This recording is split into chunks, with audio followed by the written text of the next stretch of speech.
To begin the meeting this evening, I'm going to ask everyone for a moment of silence to remember the bombing victims in Boston. So we'll take about 30 seconds for a moment of silence.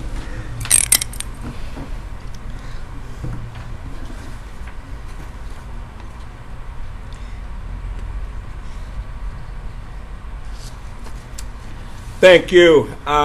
For the Pledge of Allegiance, we're going to call the Officer of the Month, Officer Pedro Lao.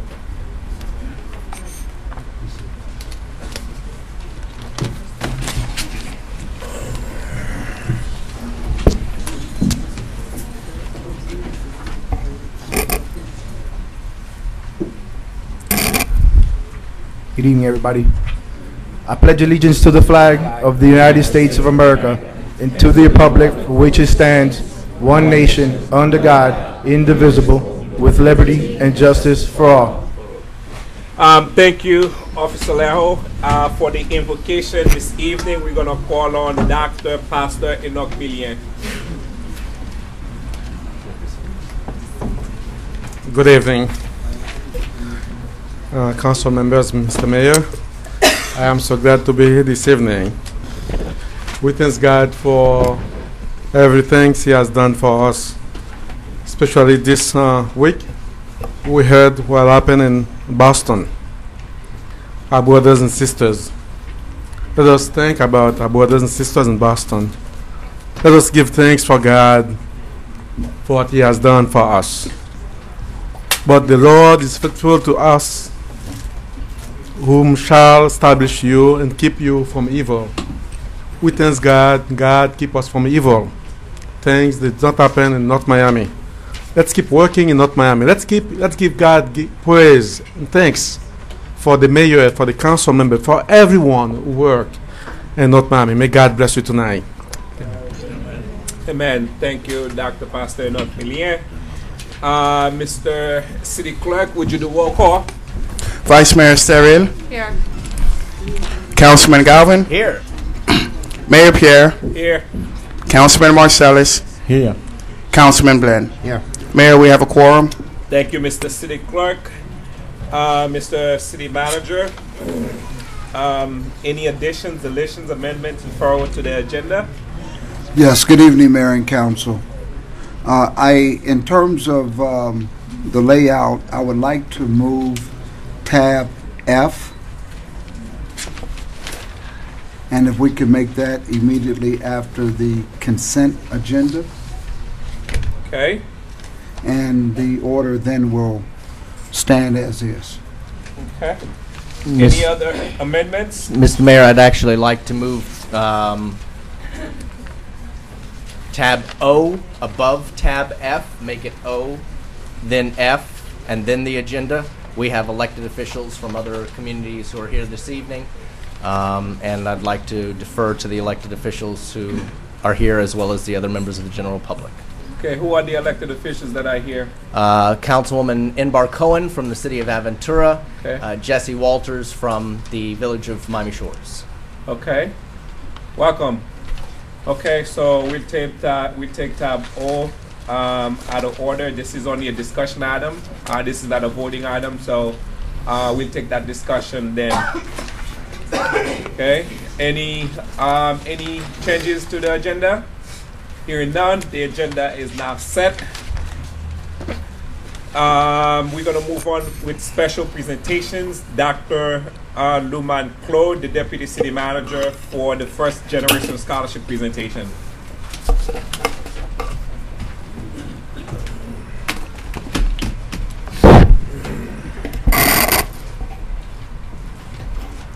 Good evening. It is our pleasure to highlight once again the impact of North Miami's investment in education. Here in North Miami, we are fortunate to have elected officials that are forward thinkers that comprehend the potential education holds for our youth.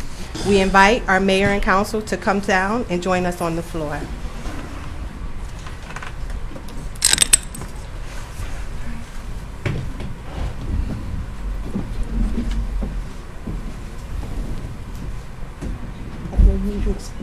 Please. Yes. Your usual start, Mr. Mayor and Council.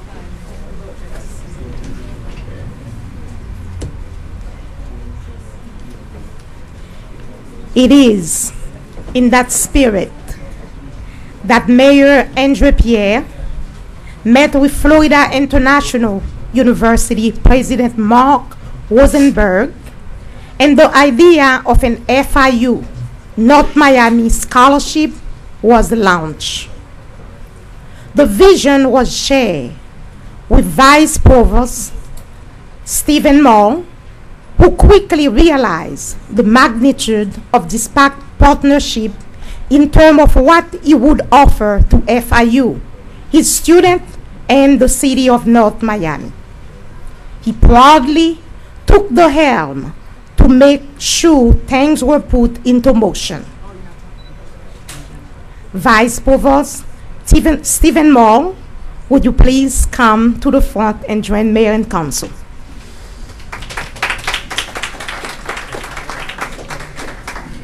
This newly established partnership was passionately nurtured with the expertise of city and FIU staff.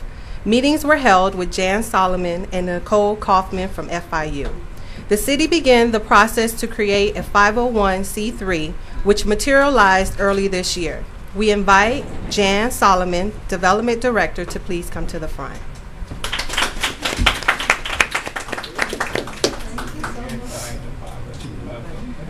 The conversation blossomed into what we know today as the North Miami First Generation Scholarship Program.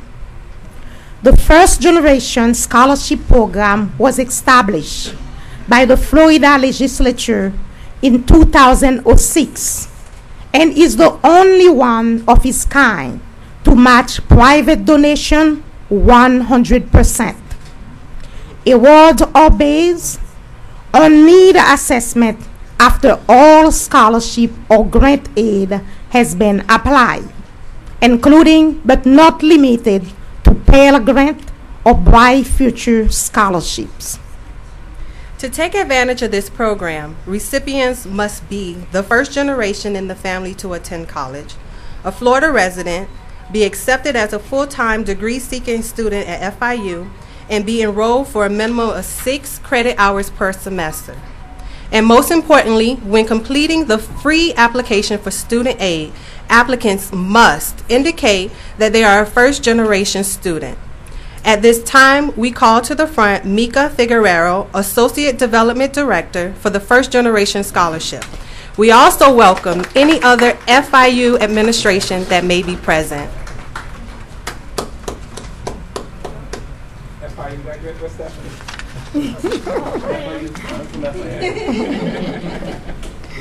The beauty of the program is that every dollar raised and allocated to is matched by the state of Florida. And since funding is awarded to qualifying students after all other grants are applied, the benefit ratio is enormous. Since 2006, First Generation has provided 6,600 scholarships through FIU for the benefit of $4.7 million.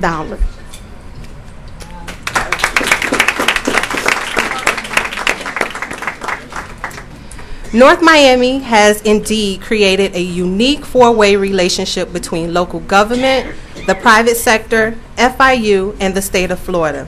A relationship that is already being imitated by other municipalities. Similar to last year, North Miami contributed a donation in the amount of $10,000. And through this program, that initial donation has grown to $20,000, changing the lives of 20 North Miami students. We ask that all our North Miami First Generation Scholars please come to the front.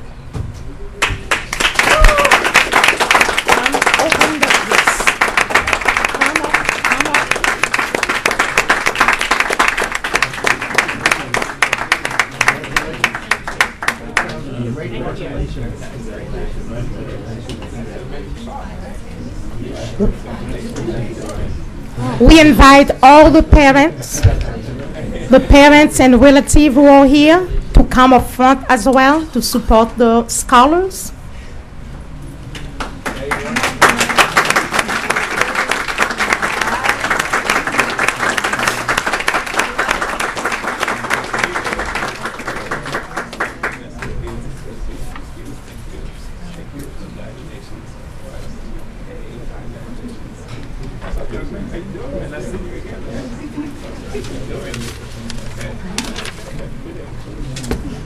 Now that everyone is here, let us welcome Mayor Andre Pierre and Vice Provost Stephen Moore to the podium to conclude the presentation of the North Miami First Generation Scholarship Program, a program that showcases the 4 tiers partnership between local government, the private sector, a state university, and the state of Florida. Mayor Andre Pierre and Vice Provost Moore, please come to the podium. Thank you. Thank you, Dr. Claude. Vice Provost, you know, the first time I got elected, we sat down along with the president to set the stage for other governmental entities to follow. We were the first municipality to partner with FIU in offering the first generation scholarship. Now, other cities like Sunny Isles, Aventura, and the city of North Miami, and the city of Miami are modeling this great opportunity to better serve the community. Let me begin by saying thank you again to Vice Provost and President Rosenberg for bringing this journey to the city of North Miami.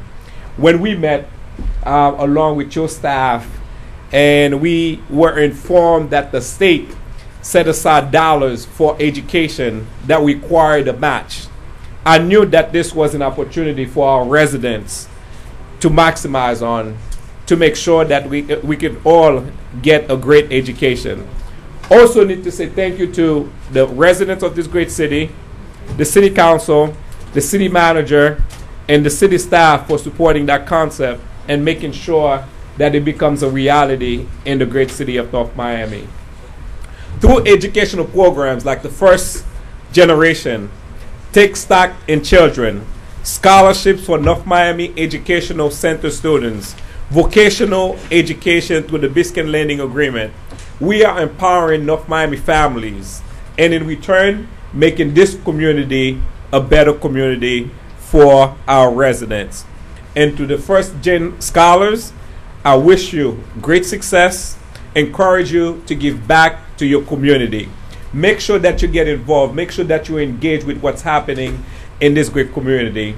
And one last thing I would like to say, I think there was a book that I read somewhere, maybe 10 years ago, and I was advised that many of the folks that get professional jobs is through a referral, because someone had a friend that said, hey, why don't you apply for this job? Why don't you see someone else? So if that is the case, if you are not involved, if you are not engaged, you are missing a lot.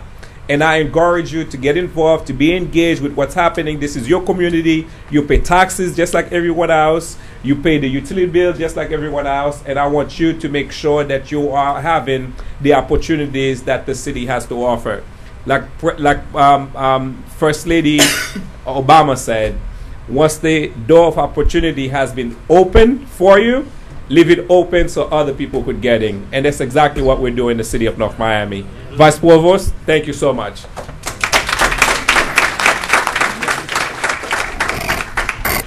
Well, I'll be very brief. Universities provide education to students, and we give them knowledge.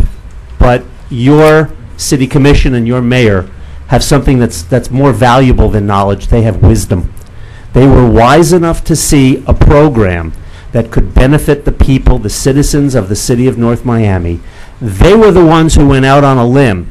They were the first ones to do this in the entire state, and now it's the model for every other city in the state.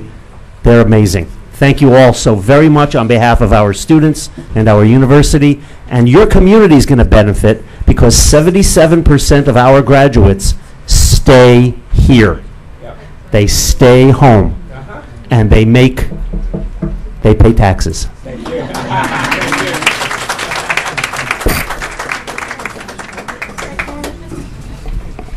And now that everyone is here, let the halls resound. And now let us put our hands together to salute all the one who have made this possible, and those who live, for changing the life of so many. Let us put our hands together for them.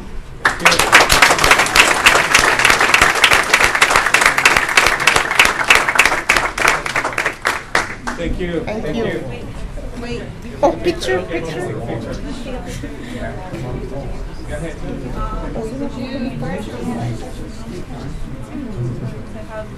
And each word you step forward to that shorty, so I can say that.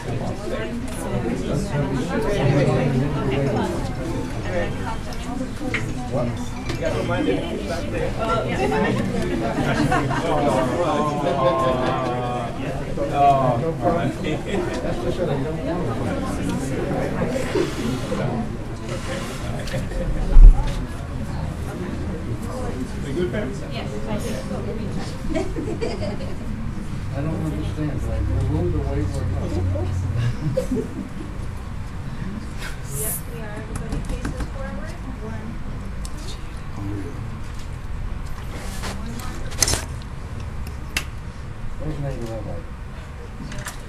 Thank you. Okay, thank you. Congratulations.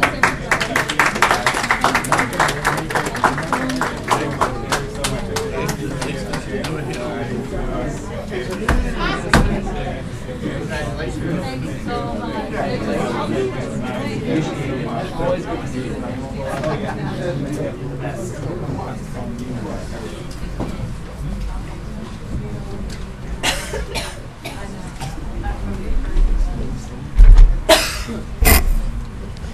Thank you. Now we're going to call on Mr. Alim Ghani. The city of North Miami won another award.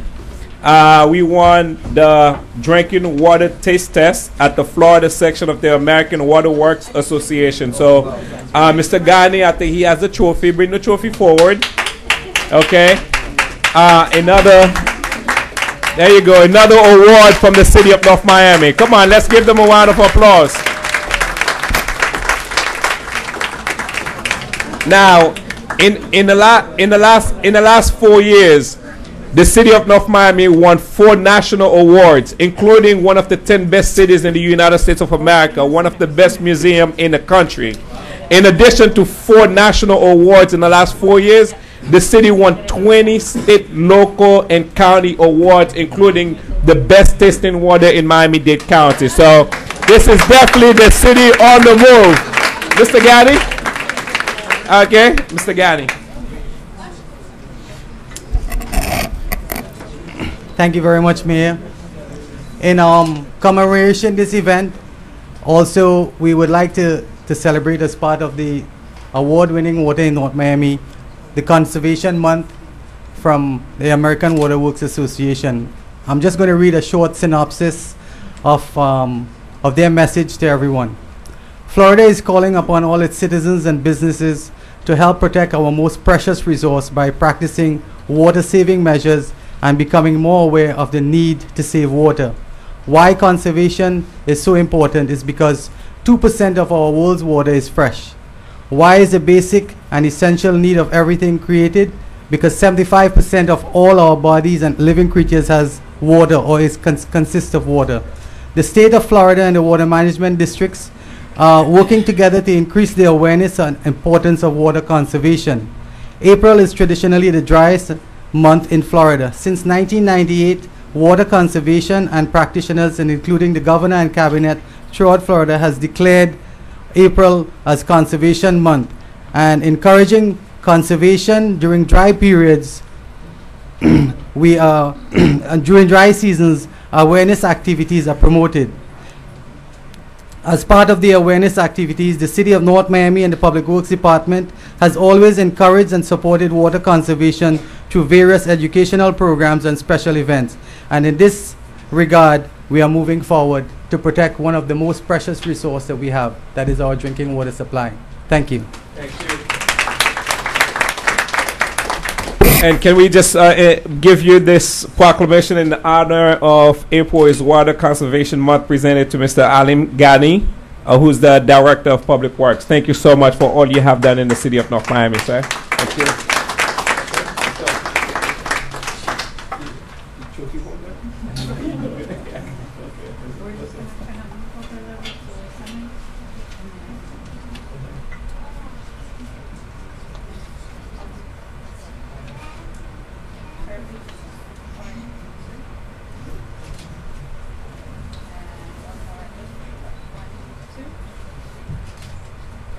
Thank you. Thank you. Congratulations again. Thank you.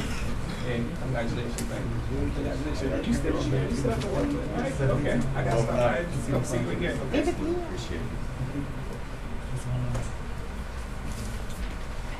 it. The next one we're gonna call on is the chief of police here. Is Chief Elias or Chief Jiriga? Okay, we're gonna call on Chief Jiriga to present the proclamation for the Officer of the Month for the month of March.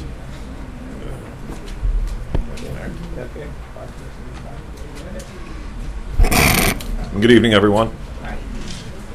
The North Miami Police Department's Officer of the Month for March 2013 is Officer Pedro Lau.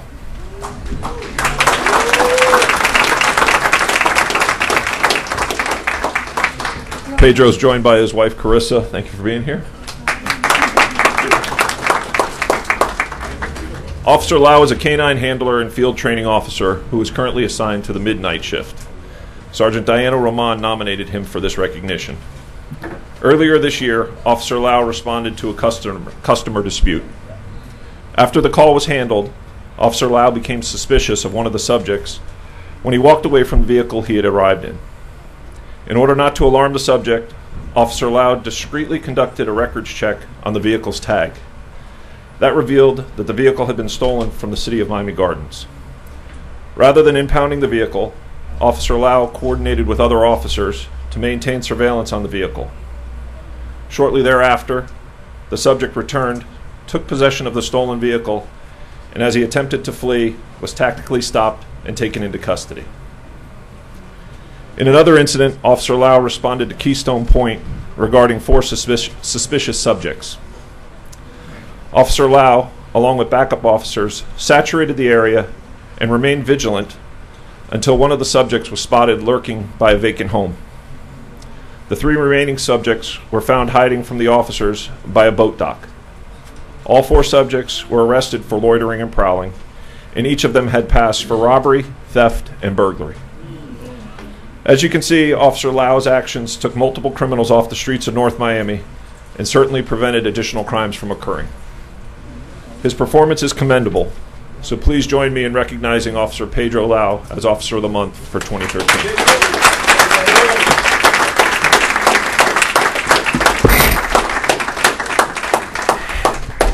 Pedro, for your work here in the city of North Miami as a certified K-9 officer, on behalf of the great city of North Miami, more importantly the 60,000 residents we have in the city, we are proclaiming March 2013 to be Officer Pedro Lau Month in the city of North Miami and urge all residents to recognize and celebrate your contribution to our community. Thank you so much for keeping us safe. Thank you.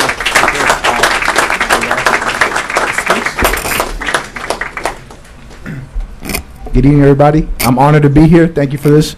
I want to thank the city. I want to thank our command staff, especially my co-workers. Collectively, they make it a great day to come to work, and we all come together. Thank you very much.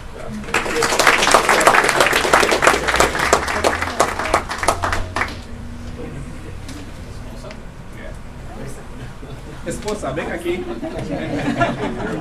Yeah, you know. You want to do it? It's mine too. I have to share him with the second family. He comes with the check tomorrow.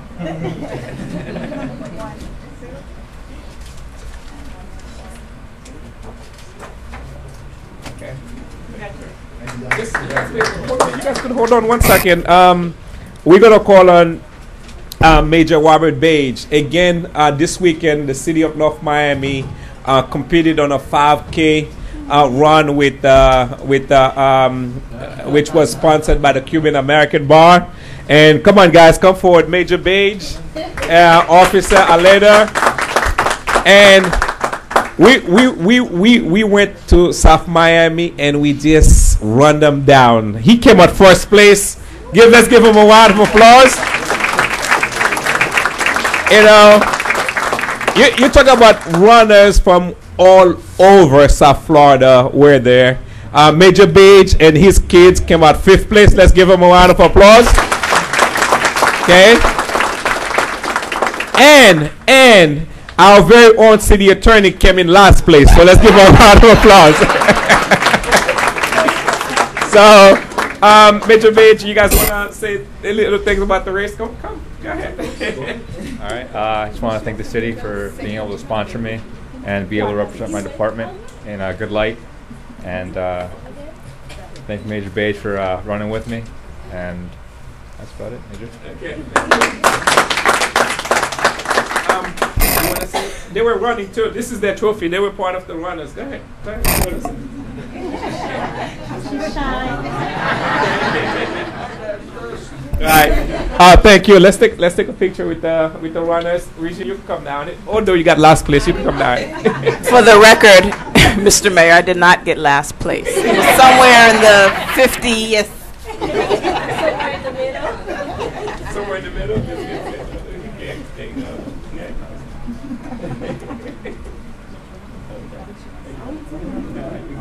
Just a smile. That's all I need. Faces forward. 1, 2. And 1 more. I didn't see you by the time I was getting ready to go. You were already across the track.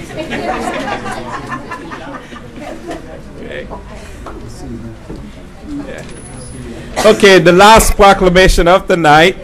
Before we move on to our agenda, we're going to call on Lucia Gonzalez, which is our public library manager. Is Miss Gonzalez back here somewhere? She's coming forward. This is a proclamation. The city of North Miami is pleased to issue this proclamation in honor of El Día de los Niños, El Día Los Libros Day in the North Miami Public Library. And of course, we're going to turn it over to Lucia. I think Lucia was up for one of the best librarians in the state of Florida or in the country? In the country. She was, I'm not sure if she got the award yet, but she was up for one of the best librarians in the country. And if you look at the North Miami Public Library to see the work that we have put into that library and what needs to be done in that library, so we congratulate you again. Whether you get that trophy, whether you get to be first place, it doesn't matter. We want to say thank you from the bottom of our heart for all the work that you have done in the city of North Miami. So come tell us about El Día de los Niños, El Día de los Libros Day in North Miami. Could you translate it for me in Creole, please? Okay. Le jour de la jour pour petit mounio avec jour pour librairie dans North Miami. All right? Okay. And if there are any members of the board or friends of the library here that have not come up, I would like to ask you to join us up here, please. It is a great pleasure for us to receive this proclamation in the city of North Miami. Libraries are part of the American dream, places that support family, education, self-help, and lifelong learning. Through literacy, events, and programs like Día de los Niños, we are working with parents and caregivers to raise avid readers, linking children with books, languages, and culture. Our library is the recipient of the Dia Family Book Club mini grant, and this mini grant is part of the American Library Association's Everyone Reads at Your Library grant. It is an initiative generously funded nationwide by the Dollar General Literacy Foundation. Today I have the pleasure of having two representatives from our local Dollar General store joining us here tonight.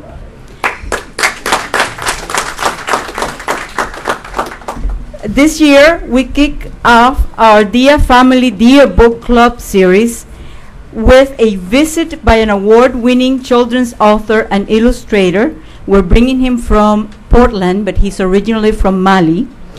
His name is Baba Waget Yakite.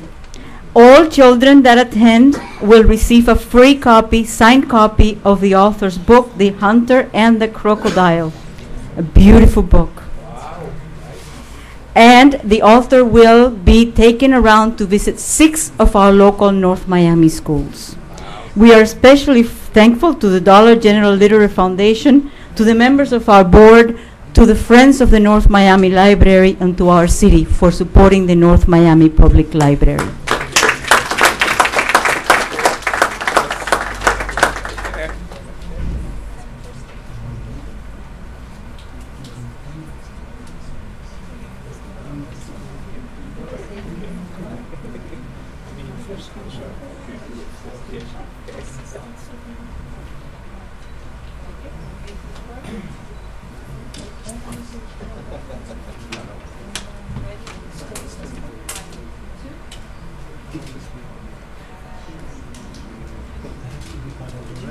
Yes, thank you. Congratulations again.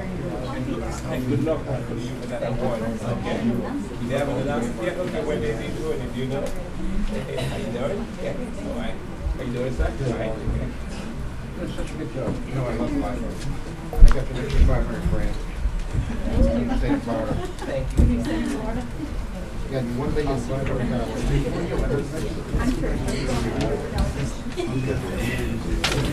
you give me that money? I'm on the read it.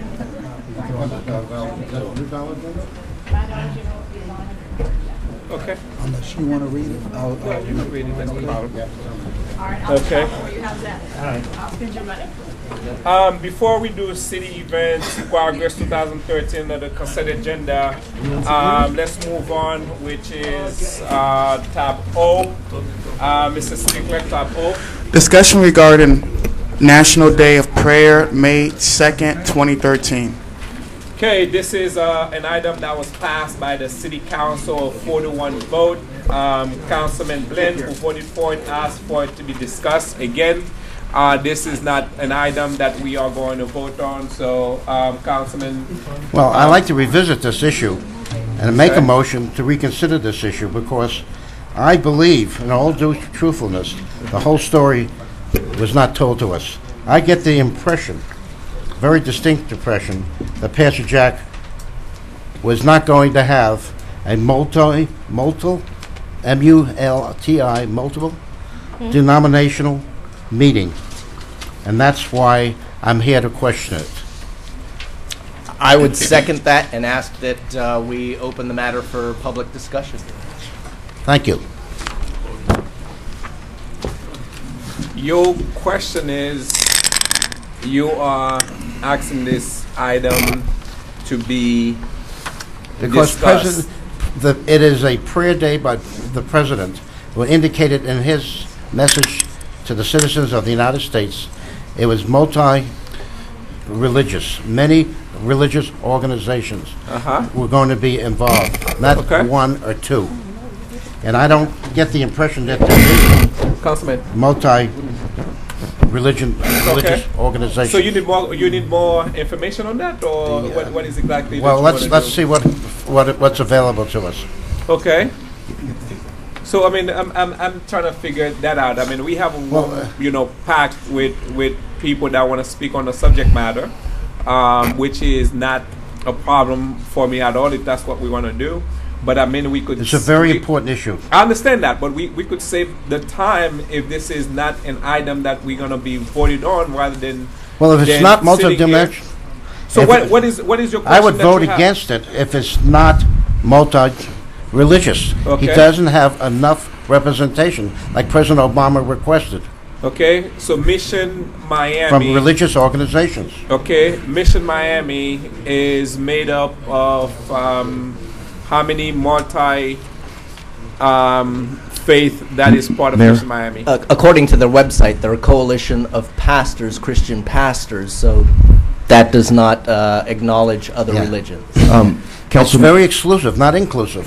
Okay. And the stickers they're wearing tonight also has the logo of the Christian Family Coalition, which by its very name is Christian. We're not there yet, Councilman. Okay. Not yet. Okay. As long as we'll get there. Right, we will get there, but let me finish with the councilman who's trying to get an issue across so we could get there.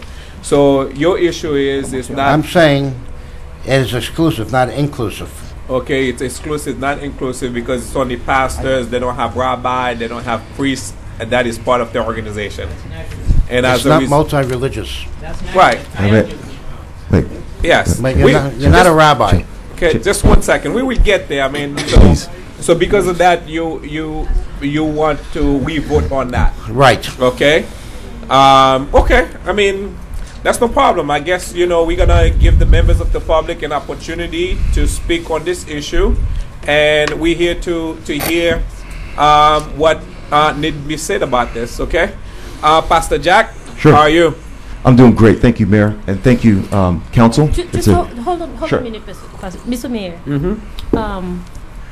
Are we opening an item that's already passed, or what is it exactly that we're doing? I don't understand. That's what I'm trying to get from What the is the councilman. Exactly. I mean, this is a discussion item. You said it's not multi-religious. Denominational. So because of that, you want to vote against it. Is that Right, what you want to do? especially with city funding. Okay. It's not city fundings. We just give them the courtyard to have the National Day of Prayer. So you want to vote against that. You know what? I mean, there's a way we could get quickly through that, really. I mean, rather than sitting here all night long. I'm going to give the 2 elected officials some time to speak on this issue. And you, Pastor Jack, and I'm sorry, what's your name, sir? Anthony Verdugo. Anthony Verdugo, sometime. Then from there, we'll get quickly a vote because I don't... Mr. Mayor, what is it? if in all fairness, if we're going to open the microphone to the Christian Family Coalition, we have to open the microphone to other points of view. There are several people in here tonight who would like to be heard. It's going to be a long night, so in all fairness, let's allow anybody who wants 2 minutes at the microphone to have their 2 minutes. Well, it doesn't have to be a long night. I mean, we could vote on it right now. And it doesn't have to be a long night. No, that would be unfair to the citizens. Okay, but 1 second, sir. I'm chairing this meeting, so you make your motion to vote on it. Is that your motion? I would like to vote on it. Okay, so make your motion. Oh, I'm revisiting this because it's not multi-denominational. Okay. And it doesn't deserve city funding on that basis. Okay, so what is your motion, sir? You guys, Remove the please. city funding because it's not multi-denominational. Now, he has a First Amendment right to speak. but Sir, not for us to pay for him what is your speaking. motion? To remove the city funding. Okay, the city is not giving any fundings. Mr. Manager, are we giving any fundings? We're giving a plaza, we're giving staff, we're giving a showmobile. There is a dollar amount of Councilman, I fixed. haven't recognized you yet. Okay. Yeah. Hi, I'm Scott Galvin. Nice to meet you. Nice meeting you too, sir. Yeah. Yes, sir.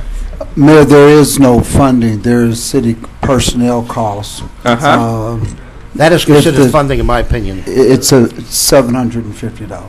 Okay. So because of that, you are voting against it, right? So you make your motion. That's my motion. Okay, that's your motion. Anyone wishing to second the motion? I'll second for discussion. Let's have discussion. No? Okay, go ahead. Proceed with your discussion. This discussion. No, Mr. Mayor, go ahead. You please, go with your no. discussion. Mr. Mayor. Yes? It's appropriate by the rules that we govern this meeting by that we open it up for public discussion. No. I want to hear your discussion. Then after that, we could We make always have the make a public motion speak and first. open it for public And the hearing. public must hear- speak first, Mr. Okay. Mayor. I that's want to hear always been our tradition. Public discussion. Right. I'm surprised you're afraid to hear the public speak. Are you afraid to hear the public speak? Afraid to hear the public speak? Maybe you are afraid to No. hear the Are public you speak. afraid to hear the public speak? It's your turn. Yes You or can no? stand up. Are you afraid to hear the public speak? Go ahead, Councilman Marcellus. Come on, guys. This is an item. All right, red shirt, everybody stand up. Go red ahead. shirt, stand Excuse up. me, sir. Mr. You have Mayor, not been recognized are you, yet, okay? you recognize All you those asked me to have the public that are here for speak. equal speech, please stand up. Finish. Okay? No, I haven't asked any question. Councilman Galvin, and listen, this is an item that already passed. Right. Councilman Blaine Make a motion. Has a questions regarding the interdenominational or not. Okay. And I think you said it clearly. Let's have the pastors make the clarification for Councilman Blaine. That's it. And I think that's the only thing that we need. If we're going to open the floor to the pastors, it's only fair that we open it to the non-pastors, which are the members of the public. If we're truly being inclusive, we're not ruling out people who don't have a clergy title next to their name. We're including everybody. Councilman Galvin, Okay. Councilman, it's a National Day of Prayer. I believe anybody that really interested to participate on that prayer meeting, they go there and join that prayer groups and they pray together. There is nothing wrong with that. It's a national day of prayer for all religions. Okay. Either we're Right, opening okay. this, either we're going to open this to public discussion, or you're afraid to hear Well, the public speak. okay. One way or the other. Let's All right, decide. so you make your motion to revoke the vote that we took the last time. The motion was second. For discussion. No. And if no. we're not having any discussion, Mr. Mayor, Well, you're violating the motion that was made and the second that was given. The second was for discussion. I'm waiting for that discussion. Well, I'm waiting for you to have your discussion. I don't have to open public hearing. That's right. Why not? Are you afraid to hear the public speak? It sounds like a lot of people You're are here wrong. in favor of this. Do you want to are get you- up and speak in are you- favor are of you- this? Are you finished? No, Are you finished? no, because you haven't allowed any public discussion. Well, I'm asking you, We've are got you elected finished? officials here from other communities who took their and- time to be here. And as you've said, As you've said, I could hear from the two elected officials, along with the two pastors that are here. And if you're going to open it to got pastors, you have to open it to non-pastors. Mayor, I live in this community 2 blocks away. I'm the deputy director of the state's gay rights organization. I've served on the community relations. This meeting's out of order. Right. Where's the police? Pastor Jack, you're not the mayor. Okay. it's okay. It's okay. Let's open it for public discussion. No, we agree with the mayor. We agree with the mayor. We agree with the mayor. We agree with the mayor. We agree with the mayor. We agree with the mayor. First of all,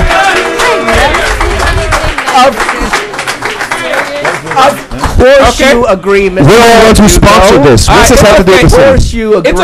It's okay. It's a discussion item. You make your motion. The motion was second. The second is for discussion. I'm Anyone waiting else- for discussion. I'm waiting for discussion. We've got elected officials here to speak. Anyone? I'm waiting for the elected officials Mr. to be Senator, allowed would you do walk off to from your top? speak. Oh. I'm Mr. waiting for the Senator, elected officials. No, Mr. Senator, I'm not opening public discussion at this moment. Madam City Attorney, on the record, a motion has been made and seconded for discussion. Is discussion not allowed? Discussion is not required. Thank you. Is discussion allowed? Thank you. Discussion is not required. Mr. City Clerk, would you do walk off? Mayor Mr. City Pierre? Clerk, walk off for me. Mayor Pierre? No. Vice Mayor Steril? Vice Mayor Steril? She said no. Councilman Galvin? Yes. Councilman Marcellus? No, let's close this thing. Councilman Glenn? Yes. Okay, Adam Feld. Thank You you are very much, Mr. Jack. chickens. You're chickens not to allow public discussion. You're chickens. You're chickens. Mr. City Manager. You don't want to hear anything? No announcement. further Disgrace of the discussion. city You're to operate chickens. Thank you. You are a chicken. Thank you for respecting the Constitution. Mr. Mayor, Mr. City Manager, city announcement. you're afraid of Mr. the public. You're Mr. City- afraid of the public, Mr. Mayor. You're Manager. afraid of the public. No, it's a disgrace to the city not to let them speak.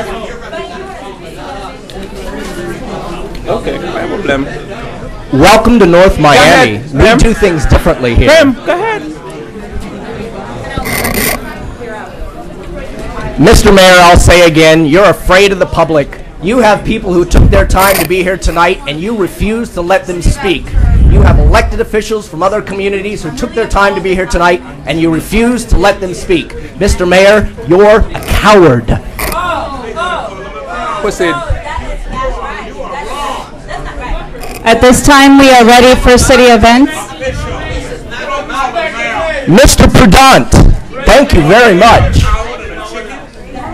A coward, Mr. Mayor, because you refuse to let your citizens speak. A coward. Ma'am, would you move forward? A coward. Ma'am. At this time, I am ready Refuse to let the minority group I am speak. moving forward with Mr. city Prudant, events, and I would please like your attention for the city events of the city of North Miami.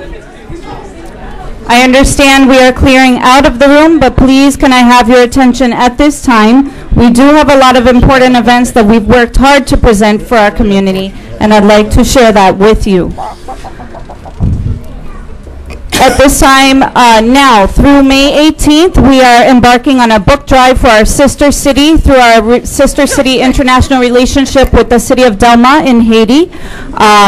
We are accepting donations at the North Miami Public Library located at 835 Northeast 132nd Street. We ask you to help our sister city as they open their first municipal library, and we are receiving donations of new or gently used books and materials, including novels, fiction, nonfiction, dictionaries, and other reference materials in all languages. Once again, book donation for North Miami Sister City through May 18th. Please call the North Miami Public Library at 305-891-5535. We are also collaborating with the American Cancer Society on the Relay for Life. That event will take place on May 31st, kicking off at 6 p.m.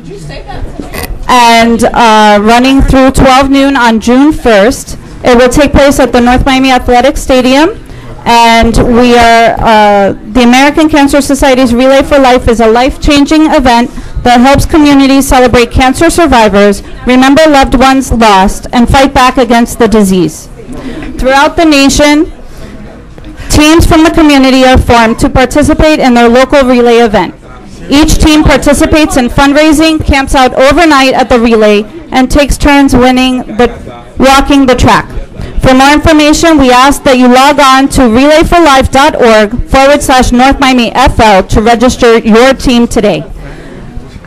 Also, throughout the month of May, we ask that you make your city green. If you live or work in the city of North Miami, then we have a challenge for you. South Florida Commuter Services, the Florida Department of Transportation, and the City of North Miami challenge you to make your city green by walking, biking, riding the bus, or carpooling, and you can win up to $500. Replace a vehicle trip by using any of these modes of transportation to earn points throughout this month-long challenge. You must register online at makeyourcitygreen.com.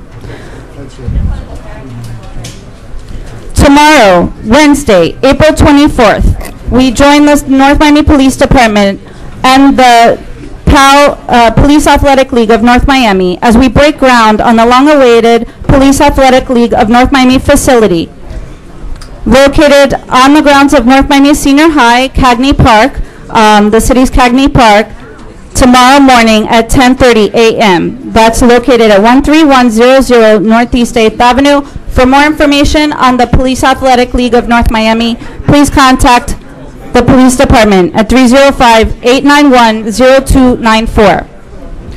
Also, Ms. Gonzalez, our library manager, spoke about Children's Day Book Day. Pam? Yes. We're going to take a 10-minute recess. Okay. Okay. Thank you. 1 second.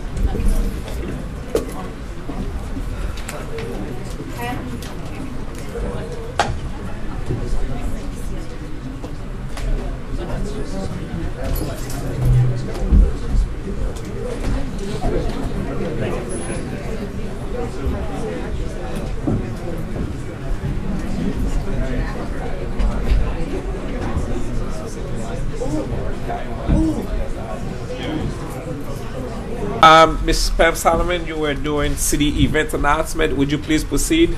Yes, thank you. This Thursday, April 25th, the North Miami Public Library will host the Children's Day Book Day celebration. As Ms. Gonzalez spoke about earlier, that's funded by the grant El Día de los Niños, El Día de los Libros Family Book Club mini grant, which was awarded to us by the Association for Library Service to Children. This Thursday, we will have the Meet the Author event at the North Miami Public Library, located at 835 Northeast 132nd Street, starting at 6:30 p.m. with award-winning author Baba Wage Jakite, twice the winner of the Coretta Scott King Honor Medal Book Award. Families in attendance at this event will receive a complimentary copy of the author's award-winning book, The Hunter and the Crocodile. For more information, we ask that you contact the North Miami Public Library at 305-891-5535. This Saturday, April 27th, from 11 a.m. to 3 p.m., the North Miami Police Department presents the Families Against Crime Together Festival, or also known as the FACT Festival. With a mission to make North Miami a safer place to live, work, and play, the FACT Festival is both a family fun event and one that provides serious educational topics and resources to families in the North Miami area. The event unites local agencies, including law enforcement, social services, and education, to provide the facts on a wide range of services available for families. For more information, please contact the North Miami Police Department Community Services Unit at 305-891-0294, extension 23200. Once again, the Fact Festival will be held this Saturday, April 27th, 11 a.m. to 3 p.m. on the grounds of North Miami Senior High School, located at 13100 Northeast 8th Avenue. This Saturday is National Prescription Drug Take Back Day. That's an initiative hosted by the Drug Enforcement Agency along with the North Miami Police Department. Our local location to drop off prescription drugs is Walgreens, located at 12295 Biscayne Boulevard. This event is held throughout the nation on April 27th. And it will give the public the opportunity to prevent pill abuse and theft by ridding your homes of potentially dangerous, expired, unused, and unwanted prescription drugs. Bring your medications for disposal at any partnering locations between the hours of 10 a.m. through 2 p.m. The North Miami location, once again, is Walgreens, located at 12295 Biscayne Boulevard. For additional locations in our area, you can log on to www.dea.gov. This service is free and anonymous. Next Tuesday, April 30th, the North Miami Police Department will host their annual memorial ceremony in honor of Sergeant Carl W. Mertes, Detective Sergeant Stephen E. Bauer, and Sergeant Lynette Hodge, the fallen officers of the North Miami Police Department. That will take place Tuesday, April 30th at 9 a.m. in front of the North Miami Police Headquarters, located at 700 Northeast 124th Street. This year's event will include a special dedication ceremony to designate a portion of Northeast 7th Avenue as Sergeant Mertes, Detective Sergeant Bauer, and Sergeant Hodge Boulevard. For more information, you can contact the North Miami Police Department's Community Services Section at 305-891-0294, extension 23200, or visit our website at northmiamipolice.com. And looking towards May, we are planning our dedication ceremony for the Desaline Victor Voting Wing at the North Miami Public Library on Monday, May 6th. We will announce the time on our Celebrate site at northmiamifl.gov/celebrate.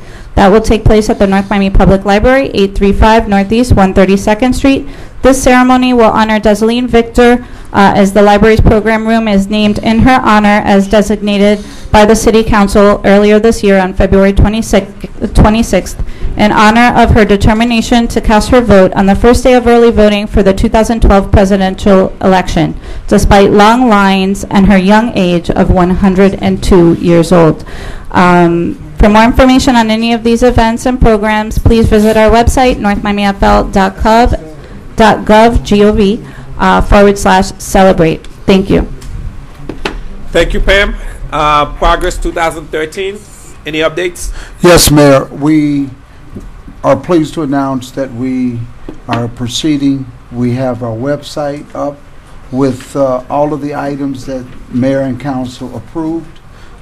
We have updated progress reports that are going up weekly. We want to let the residents know that as I toured the city today, we have signs up indicating where those projects are taking place. Lots of sidewalk improvement, a lot of activity around the city. Thank you. It's very visible that those signs that says Progress Report 2013, those are all related to what Mayor and Council has passed. So when they're riding around through the city in the residential areas, those signs are very visible. Work is underway, and we're pleased to report that everything is going as scheduled, and we encourage everybody to look at the website to get weekly updates. Thank you. I'm looking at the website now, and I see that it's all of the progress have been updated for 2013, and we've seen all the signs out on the street. So hopefully we'll be able to complete most of these projects by the end of 2013. So thank you so much. Can I get a motion to approve the consent agenda?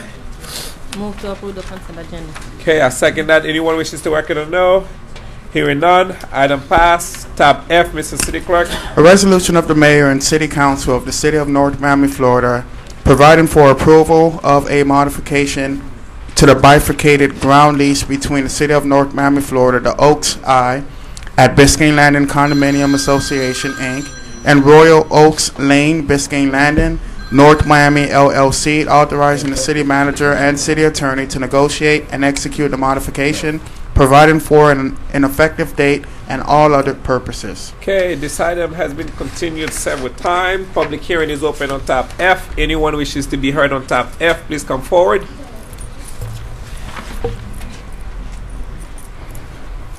Good evening to City Council. Sergio Silvestre, 14951 Royal Oaks Lane. Biscayne Landing owner since 2007.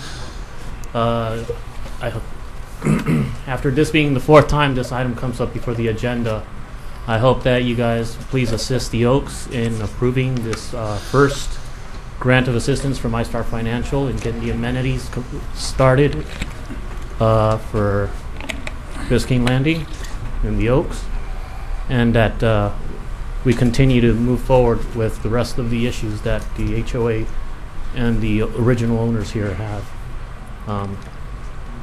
That's all I have for now, but thank you. Thank you, Sergio. Public hearing is still open on tab F.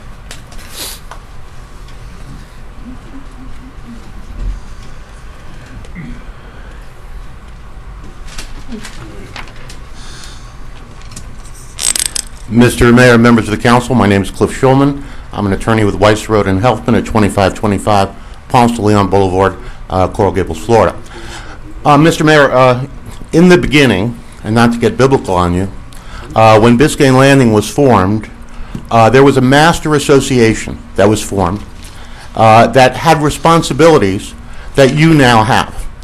The reason being because when the city took back the property, the master association was dissolved. The city is the permittee of all of the obligations from the Florida Department of Environmental Protection and the South Florida Water Management District dealing with the Oaks property. These obligations, which we believe the city now has, include management and maintenance of the stormwater management system on the Oaks property, maintenance of a 7.79 acre conservation area, maintenance of a wetlands enhancement area, maintenance of the methane gas monitoring system that is in the Oaks, the surface and groundwater monitoring system on the site, insofar as it relates to the Oaks, maintenance of the Biscayne Landing Boulevard, and whether or not there can be a new access point to 151st Street. So right now, we believe, and we have no objection to the financial relief that iStar and the receiver are asking. What we're suggesting, however, is that these matters have not been addressed in this particular amendment to the lease, and it may be your last time to be able to address it.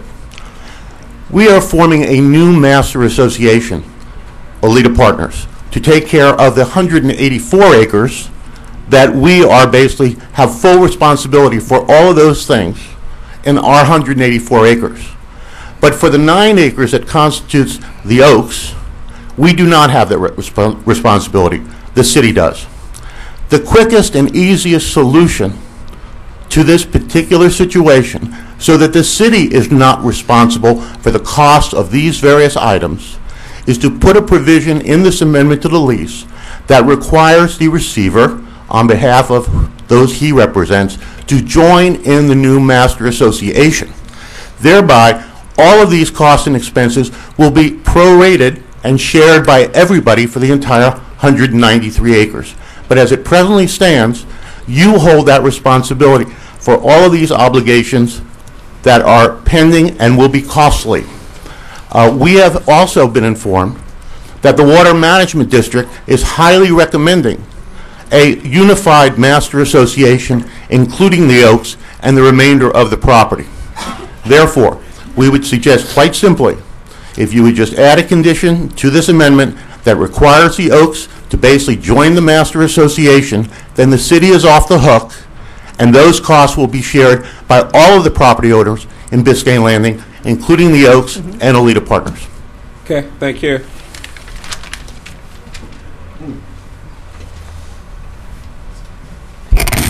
Good evening, Mr. Mayor. Andrew Hellinger, I'm the receiver of the Oaks Association. Good evening to the council members and councilwoman, Mr. Manager. I thank Mr. Schulman. I wasn't going to speak because I really thought the item that the manager negotiated was really straightforward. iStar became a successor unit owner of 160 units. An issue arose about whether a 160 unit owner could lease units in the building, and the manager negotiated what was otherwise what I thought to be a pretty good private deal between the city and a majority unit owner. The unit owner leases some units, it pays a fee to the city. The unit owner sells some units, it pays a fee to the city, and in exchange for the manager pushing this item forward, they advance some of the fee on the sale of the units to the city. And the manager was kind enough to throw in there that the unit owner, an affiliate of iStar, would pay approximately $1.74 million to the association so we could advance the construction of amenities. And I think I came here 3 years ago, Mr. Mayor, and you said, can we get this built right away? And we said, well, we would need the land, the money, and the permit, and that would take some time, and it certainly has taken some time. But we are ready to move the item forward. But I rise because I have to thank Mr. Schulman.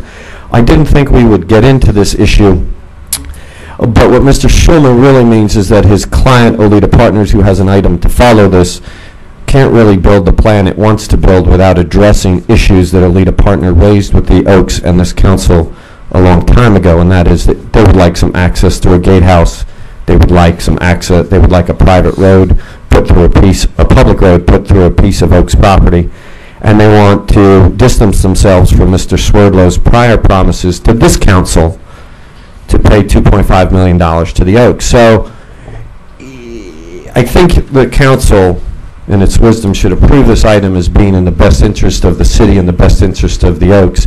Contrary to Mr. Schulman's statement, there are other times to deal with this. For instance, in their item, we could be asking that the council say, well, we can move your item forward, but you should live up to Olita Partners' promise of $2.5 million to the city. And we had to go so far as to document those promises to them this week. And again, I didn't think this was going to be an issue for this item, and I didn't even think it would be an issue for the next item, their item. But since Mr. Schulman raised it, I felt the need. I've got to deal with it. The truth is that we do need to deal with a few issues with our neighbor, and we've been asking for months for Olita Partners to deal with us as a friendly neighbor, and they haven't been able to.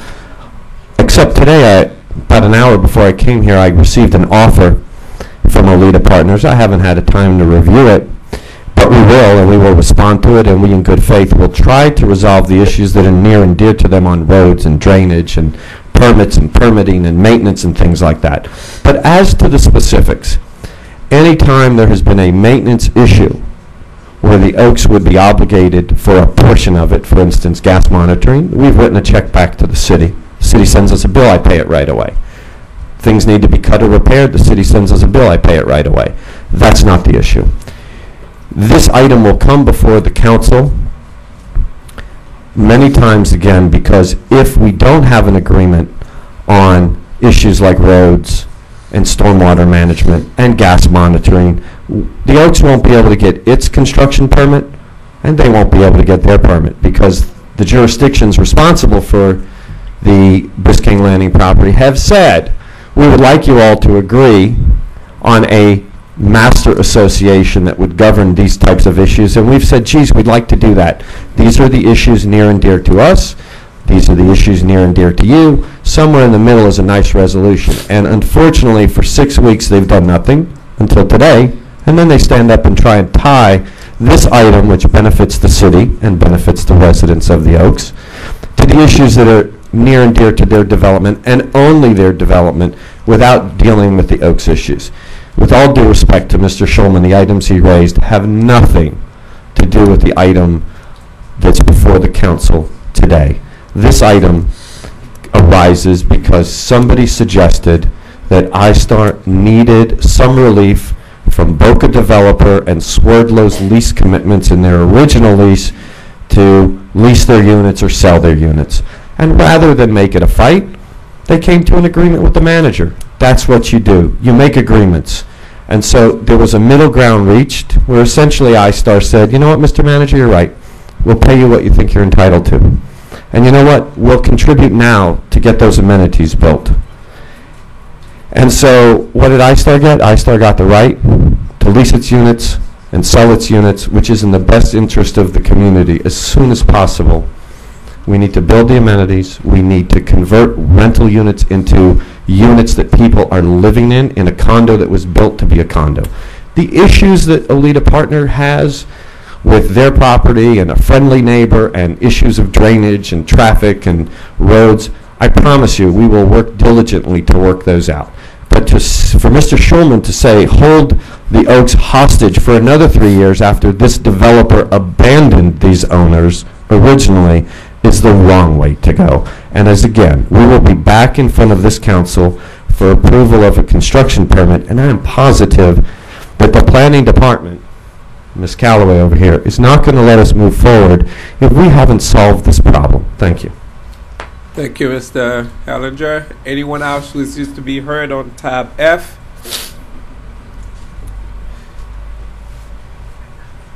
Mr. Mayor, members of council, my name is Anthony Burns from iStar Financial, the owner of 160 units at the Oaks.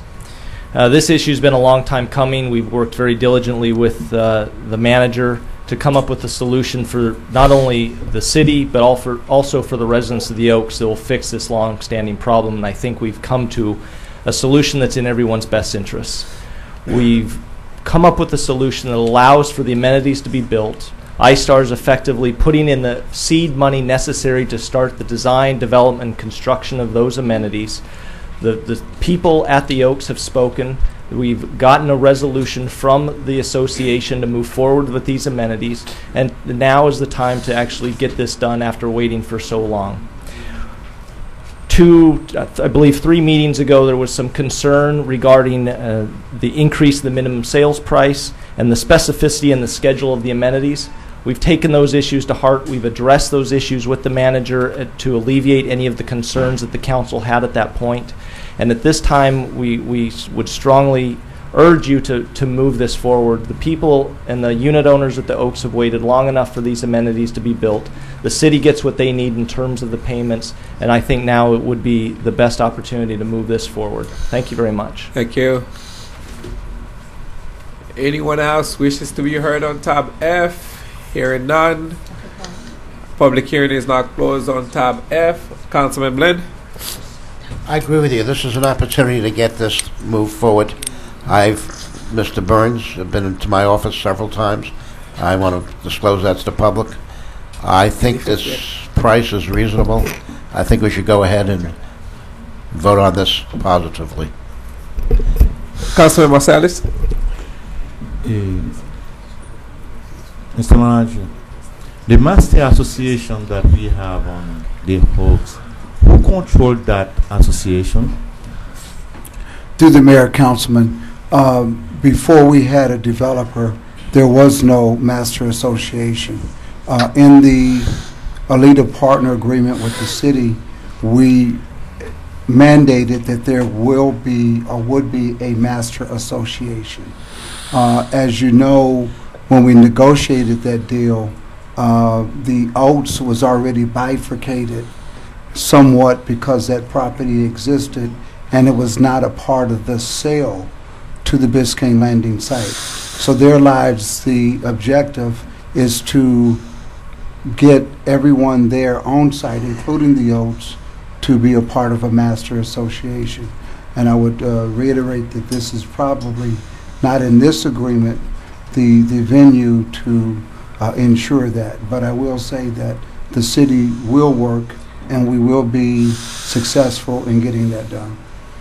Now, does the Oaks have their own homeowner associations or condo associations? Any type of, no? Through the mayor, Councilman Marcellus, yes, they have a condo association. The condo association is totally different from the master association. The purpose of the master association is to ensure that everything on that site is contributing to any expenses that's dealing with the site, such as monitoring the groundwater that exists out there now. So it would be two different associations, two different objectives and missions. I think you sat down for the past weeks with Mr. Ellinger or iStar. Anyway, what are your recommendations on this deal? Through the Mayor, Councilman Marcellus, I think that this is an opportunity to make the residents at the Oaks whole. I think it's an opportunity to allow iStar to sell those units at a market, at a fair market value. I think that we were able to use that opportunity to get them to pay for amenities, not only for the existing unit owners, but also iStar agreed that by the installation of those amenities, it would help sell the units. In fact, it may even increase the sale price from $100 is what we're asking, because it's not locked in at 100, it's minimally 100. If the units sell for more, I'm sure they would sell them for more, and then the city would be in the position to get more. So based upon that, we feel that this is a very great opportunity for both the Oaks residents and the iStar to sell, and ultimately that will benefit the city. Anyway, the $1.7 million that they have to start the immunity, they have to. Can they start it with $1.7 million? Can they do it? They have made arrangements with the association that the $1.7 million is a start to get the project going, and the unit owners, being the association, will then use that as a fueling force to pay the remaining balance. But it doesn't have nothing to do with your little partner, the $2.5 million or the $2 million that they have to give them to do. No, it does not. Whatever the Oats negotiates with the legal partners has nothing to do with this contract. Okay. So you, according to what you just said right now, it will be a very good benefit for the city if we go along with this deal. In our opinion, yes. It allows those units to eventually be sold. We have residents out there, being the Oaks. It's an opportunity for them to get the amenities that that really should have been built first. Back when the construction had started, at that time, maybe we should have made the amenities built first instead of the towers like most developments do. They build the amenities, the clubhouse, the pool first, and then they build. Let me say this thing. Since iStar has the money, why don't they give us all the money instead of give us some of it now? Why don't they give it all of us, all the money up front? Through the Mayor, Councilman, iStar has not sold those units. The agreement is that once the units are sold, first time only, the city gets 4% of that profit. Those units have not been sold yet. So the value of those 160 units, we're asking to get $600,000 of what we will be owed up front. And as the units are being sold, then we will get the balance. Don't you think it would be better for the city if we get all the $1.2 or $1.8 million up front? That's the deal. Yeah. Through the Mayor, Councilman Marcellus, the original contract was that it would be as the units are sold. So we did not want to capitalize. I think the $600 is fair enough. Yes, and it's supposed to be as the units are being sold. All right. Thank you. You're welcome. Councilman Garvin. Thank you, Mr. Mayor. Through you to the City Manager, I have a question for Mr. Burns from the Oaks, if I might. Sure. May I ask Mr. Burns to approach the microphone?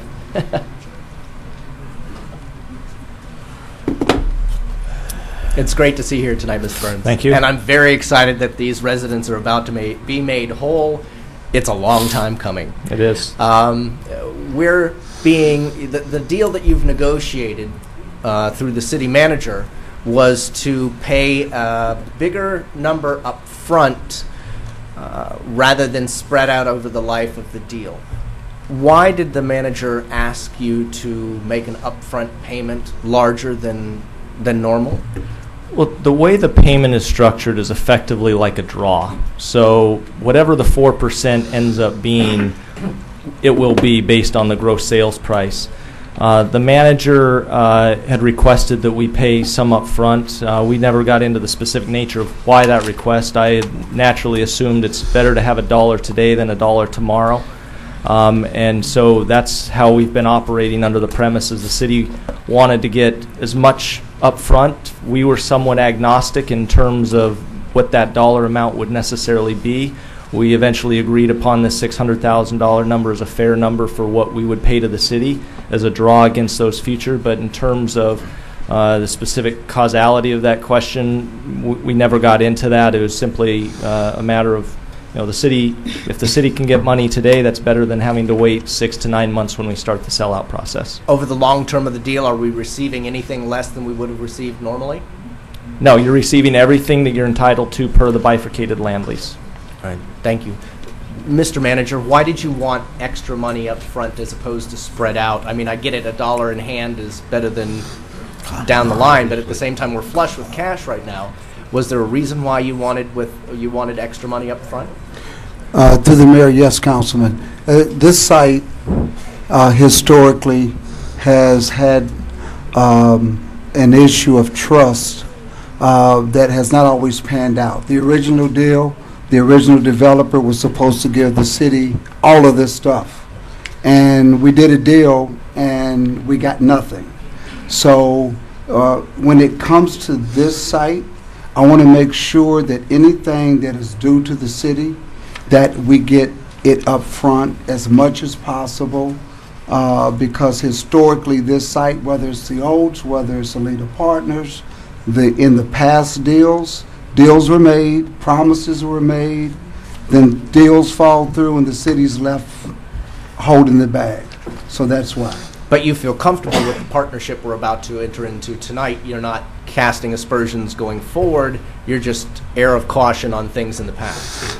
Well, with $600,000 up front, I'm sure it would be a motivator for them to follow through. All right, thank you. And then my last question through you, Mr. Mayor, to the City Attorney. Madam City Attorney, do you feel comfortable with the deal that's presented to us this evening? Yes, I do. All right. Thank you, Mr. Mayor. I have no further questions. Vice Mayor?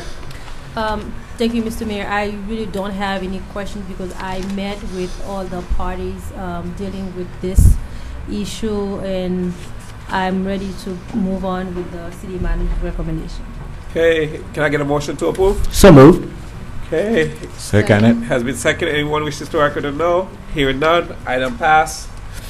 Good luck, Oaks. Finally, you got $1.7 million to finally get your guard gates, the guardhouse, and the pool. We gave you the land. Now you got money, and so can you go out there and build it quickly, or hopefully, make the building look a little bit better. For the course, make it look like the picture that you sold them initially, not the way it looked now. So thank you so much. I'm glad to see that we got that money to get it done, and hopefully we can get some more money to get the building to where it should be. Thank you. Thank you. Pool party. Tab E. Tab E is a quasi-judicial item. If anyone intends to speak on this particular item, I would have to swear you in, with the exception of the attorney. So if anyone intends to speak on tab E, may you please stand up and raise your right hand to be sworn in. Do you solemnly swear to tell the truth, the whole truth, and nothing but the truth, so help you God?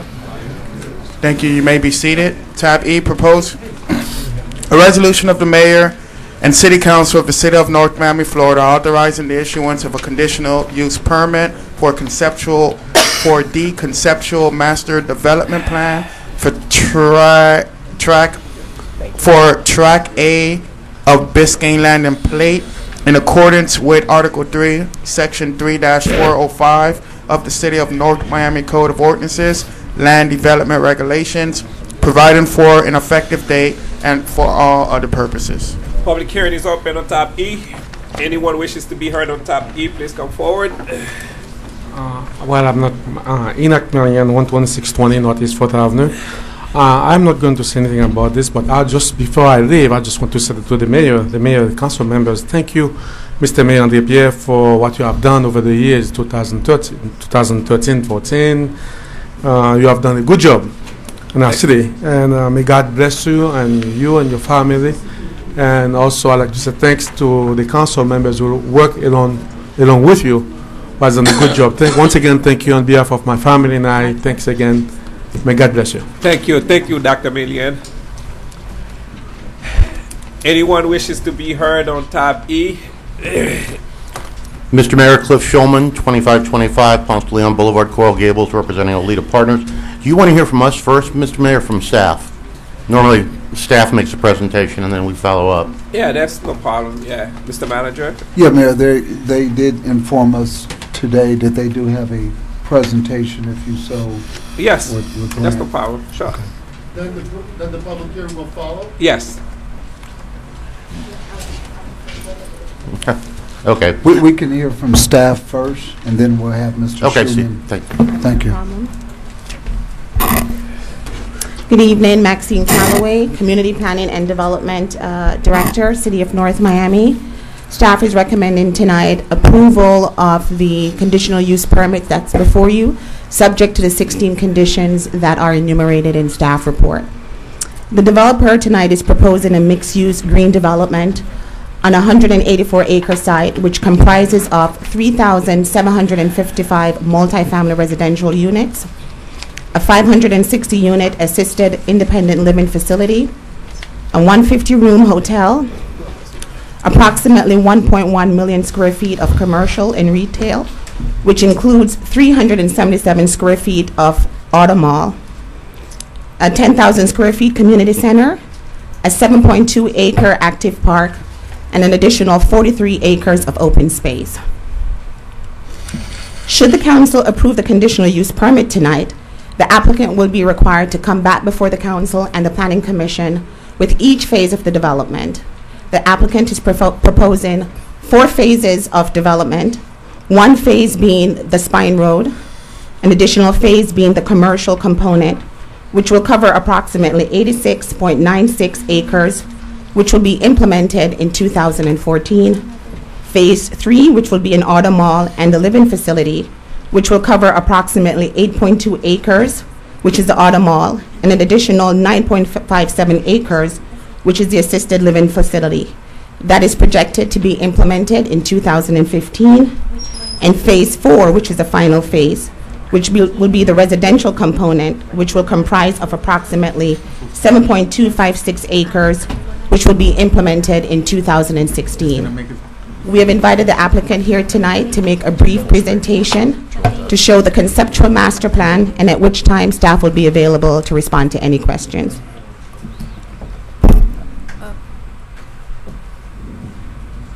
We've got a little bit of a group growth up there. May I use this? Sure.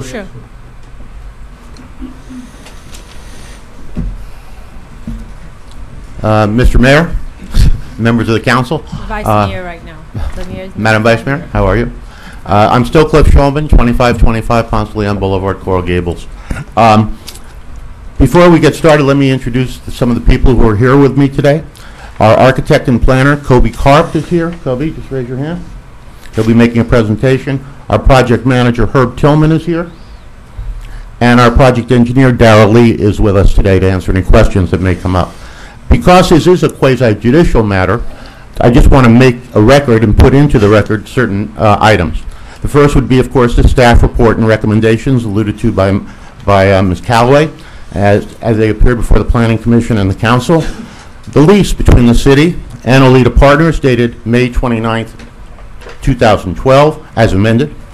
the RFQ 1 and 2 and responses to it, and the exhibits and presentation made tonight by the PowerPoint presentation that hopefully our technicians will get going. Let me put you in context to begin with. Let me tell you what you're not approving tonight. You are not approving the ability of Alita Partners to build anything. Nothing.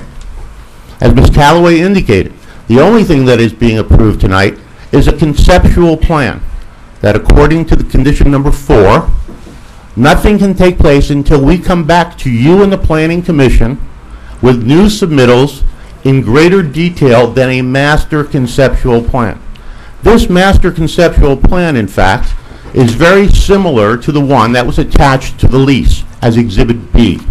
And just to refresh your recollection, what the lease basically said that plan was and was not. It said the concept plan is a conceptual plan for the premises and includes presently proposed phases, presently anticipated timeframes, and presently proposed uses of the property.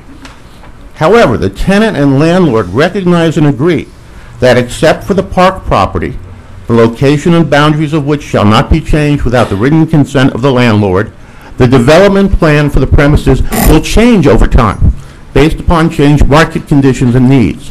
And the tenant requires flexibility to react to those changed conditions in a timely and prompt fashion. Thus, the concept plan should be considered as a general guideline for the development of the premises, which the tenant may modify from time to time in its sole discretion. The tenant may modify in its sole discretion. So what's going to happen with what is going to be approved, we hope, tonight, is this master concept plan will be, they'll rip out the one that was Exhibit B and put this one in as Exhibit B, and then we still have to come back to the Planning Commission and to you with each and every individual site plan. So you are not approving any construction tonight whatsoever. This is a general guideline for the future, and we will be back before you, I'm happy to say, because I bill by the hour, many, many times as this project moves forward, as modifications are made and reactions to market conditions. Mr. Karp has provided a presentation that he's going to make to you, and Kobe, why don't you come on up and use that mic. Oh, Herb, you want to come up?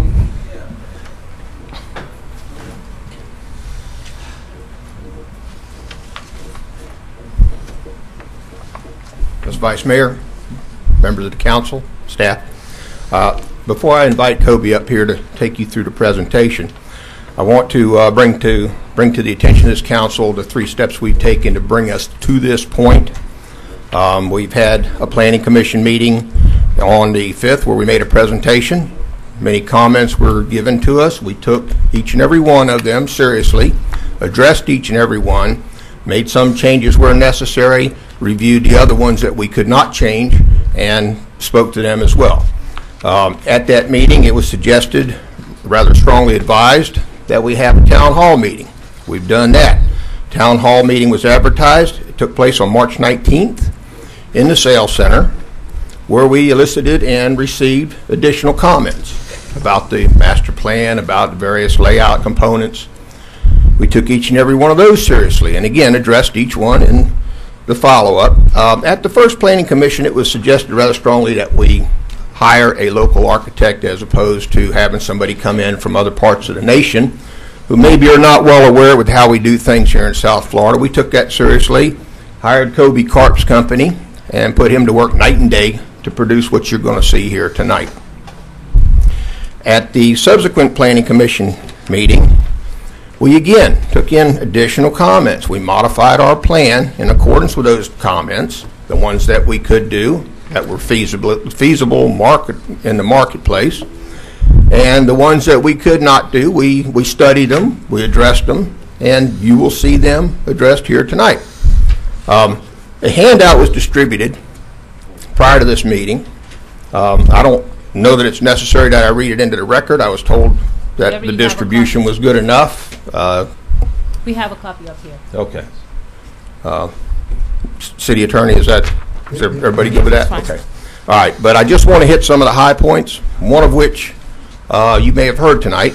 Matter of fact, Mr. Hellinger noted on at least one occasion that the master plan we presented 2 generations back showed a road going through property that was actually being leased by the Oaks. We removed it, took the spur road out. We were going to build a spur road and a signalized intersection to give everybody better access to the residential components and kind of take them away from the traffic jam that's known as 151st Street and Biscayne Boulevard. Took it out.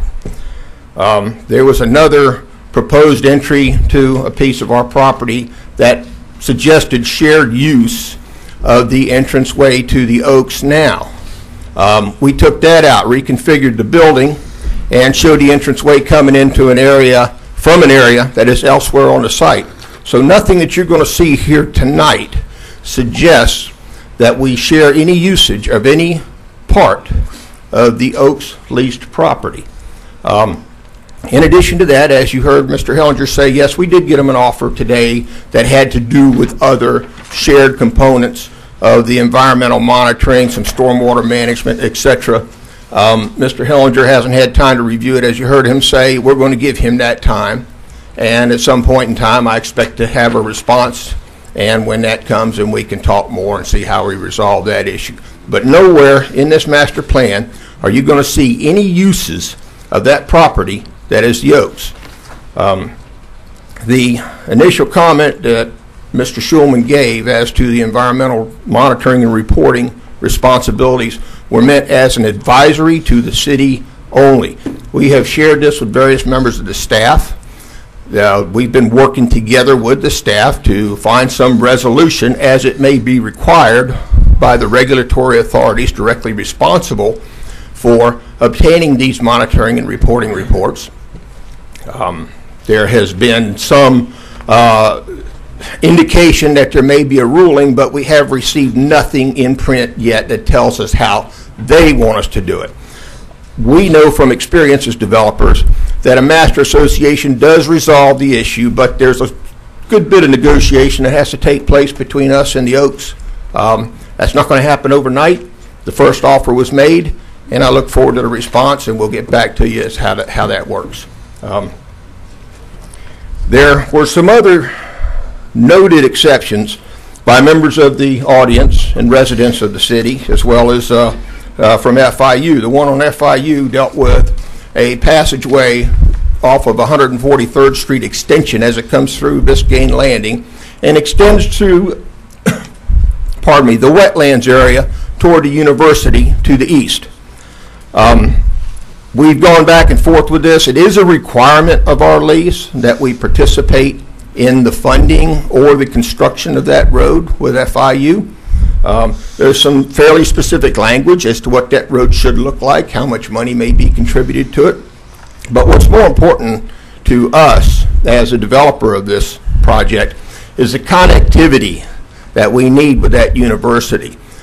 Whether or not they ever are successful in permitting a vehicle access road is important to us, but if they can't, there exists a dike road there now that can be improved upon with the proper permitting from the regulatory authorities that could provide connectivity by bicycle trails, walking trails, etc., bringing the students to our project and bringing our residents to the university.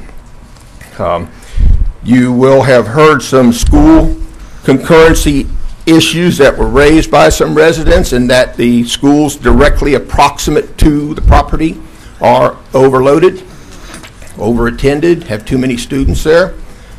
We are dealing with the school board, had a meeting with them just recently, and have identified several options that are acceptable to us, the city, and the school board to resolve that issue.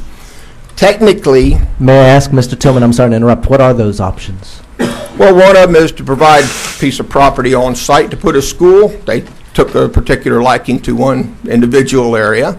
Another one is to work with FIU to identify a piece of property there and build a school, or at least to secure the property and bring the school in. I haven't even spoken to that with FIU yet. The meeting was so recent. But it was an option that was amenable to the school board, us, and the city. We still have to talk to FIU about it. Is that are you committing to pay for said school? no commitment has been made, understanding that in the technical definition of concurrency, we meet concurrency with our current residential count on the site as indicated by the school board's own analysis. But meeting concurrency is not the same as convenience of being able to send your kids to a school that's closest to your house, as all of you should well know by now. Another option that the school board identified was that they go through a redistricting operation every year. They could effectively redistrict the students that are going to those schools.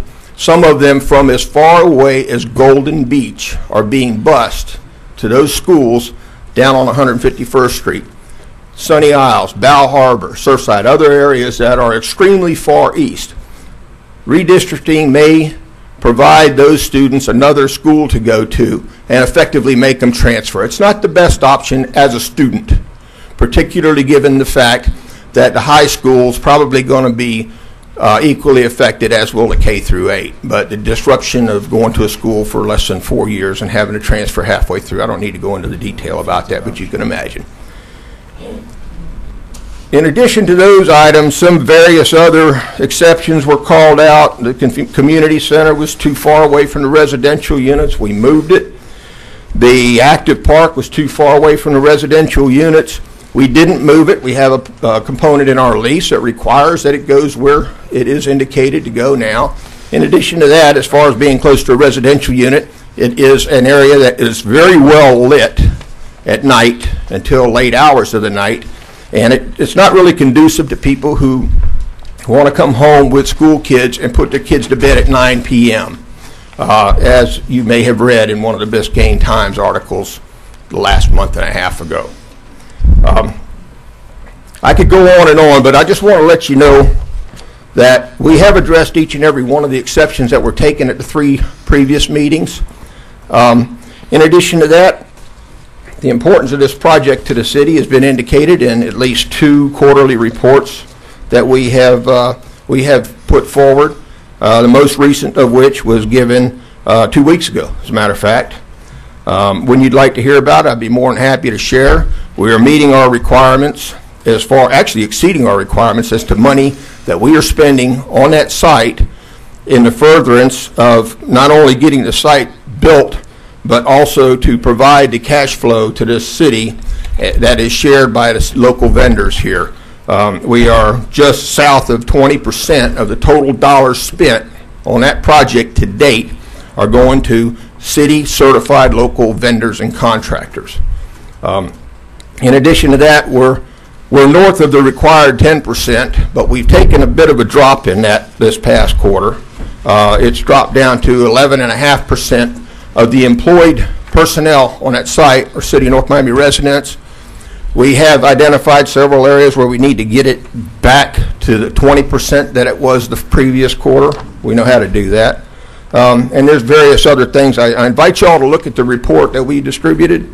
In addition to that, you heard the reference to North Miami Educational Fund that was funded here the last go-around. I don't want to take much more time with you. I'd like to bring Kobe up here, have him give us his presentation. But please bear in mind the comments I've made and look for the items that we have changed in accordance with the comments given to us on the 2 previous Planning Commission meetings and the Town Hall meeting by the various residents. Thank you. Mr. Mayor, I have a question for Mr. Schulman before he leaves. Sure. Sure. Mr. Schulman, you made reference to changes to this agreement being at the sole discretion of the tenant. Changes in the concept plan. Okay. In the concept plan that was attached as Exhibit B, which this will now become the new Exhibit B, was to be in the sole discretion of the tenant, not the city. Is that language in this agreement this evening? It's in it's in the lease. What I read you was from the lease. In the original lease from a year ago or so? Yes, sir. Okay. Yes, that's the language of the original lease. I'm unclear, so I'm going to turn to my city attorney for direction. With that language that it's at the sole discretion of the tenant, Madam City Attorney, if there's something we dislike in this in the future, or we get some sort of sense that there's something happening that's not in the public good, does that mean we still have the ability to overrule what the tenant is putting forward, or does sole discretion of the tenant mean they get to make all the decisions? Well, it still has to go through the process in terms of your planning commission, and it does come back before council for approval. But the lease does say that they are allowed to change the concept plan. I'm still confused. Does that mean that they have sole discretion in making the changes without our approval? Or when we discuss at the planning commission and vote it down or something like that, does that overrule their sole discretion, or does their sole discretion take precedent? Well, the discretion deals with the concept plan, but when they're working on the particular phases, that's when the planning commission as well as the city council has a right to give their inputs and so forth. So if our vote is against what the tenant is asking for, our vote of our planning commission and or city council takes precedent over their sole discretion? I'm sorry, repeat that question. In the future, let's say they want to put up 50-story zoo and we don't like that, so it goes in front of our planning commission and it goes through the process and we vote it down because we don't think that's appropriate use for the land. Does the term sole discretion in the contract overrule the planning commission decision or the city council decision? Well, the planning commission is a recommendation, so it's not binding on the city council. And ultimately, we do have to allow them to make changes to the concept plan. That is correct. So their sole discretion does overrule the city council's decision? With respect to the concept plan. Okay, you can understand, Mr. Schulman, why I'm concerned, because we don't... Let me see if I can help. The concept plan is that which is attached, which is a generalized look at the future. Okay. But it's really specific. That's the thing. It's not very general. Yeah, it's specific. well, it's subject to market conditions and flexibility that was necessary. The concept plan, once it attaches Exhibit B, again, within the tenant's sole discretion, we still have to come in, as the city attorney indicated, with each parcel. Okay? You have a clean shot at each parcel, as does the Planning Commission by recommendation, as we come in for the additional conditional use approvals and site plan approvals for the individual parcels. That is not within our sole discretion. The contract specifically reserves to you your rights under the police power to basically review the site plans and conditional use as you would with any other developer in the city. So you do maintain those rights. It's the concept plan, the generalized look at the site, the types of uses that we presently envision today, which could change tomorrow. All right? But we still have to come to you, and you have your full rights to exercise your powers at that point in time. Right. And just to clarify the record, because I know you had raised this before, Mr. Galvin, Mr. Mayor, through you to Mr. Galvin, on April 10th of 2013, the school board wrote, the Miami-Dade County School Board has conducted a public school concurrency review for the application and has determined it does meet concurrency, all applicable LOS standards for a final development order. That's as of the most recent, and I'd like to put that in the record. Thank you. Madam City Attorney, I assume you agree with Mr. Schulman, or do you disagree? That is correct. That is what I said. That is correct. All right, thank you. Proceed. Are you? Thank you, Mayor, Commissioners, Madam Commissioner. My name is Kobe Karp, and I'm the architect who presented a presentation both to the planning and to the neighborhood workshop. I think some of you attended. What I'd like to do, if you allow me, is to walk you through the presentation that we've made before and some of the items that we've implemented since then based on the comments we have received. May I proceed? Sure. Thank you so much. This package, which is in front of you, we call it Biscayne Landings. It's the package from Swerdlow and LaFrac, also known as the presentation that we're making to the City of North Miami. It is with great honor for me to be here. We have, yes, Commissioner Gavin, that's part of the package that you have there in front of you. If you go on to the next picture on the screen, that is the legal description of the property. If you go to the next picture, I think everybody is quite knowledgeable of where the property is located. It is immediately adjacent to the Oleta Park. We are adjacent, if you go back one picture, please. If you can see immediately to the east of us, we have the campus. We have immediately to the north of us, we have certain water treatment facilities. Immediately to the west of us, we have the Costco, the Publix. We also have the Federal Highway. Immediately to the south, we have certain trailer homes, and then we have the further we have the bay, which opens up to Haulover, Bell Harbor, and in the background also Sunny Isles Beach and the city of North Miami Beach. Next image, please. So, in essence, what you have here in front of you is a parcel of land which we were basically asked to come in and listen to the comments which were given to us by not only in the last public hearing, but also what the staff had to say, what some of the neighbors which were made in the workshop, which was, when was the workshop that we had? In March 19. So I guess it's about a month ago. We looked at it as an opportunity to not only take in what the immediate neighbors have in mind, but also what the staff and the planning folks have in mind. And we took that as an opportunity to look at the unique site, because this site, if you look at it from the air, looks quite barren. We looked at the neighboring Oleta Park and the greenscape and the opportunity, if you will, to take the green landscaping and pull it onto the site.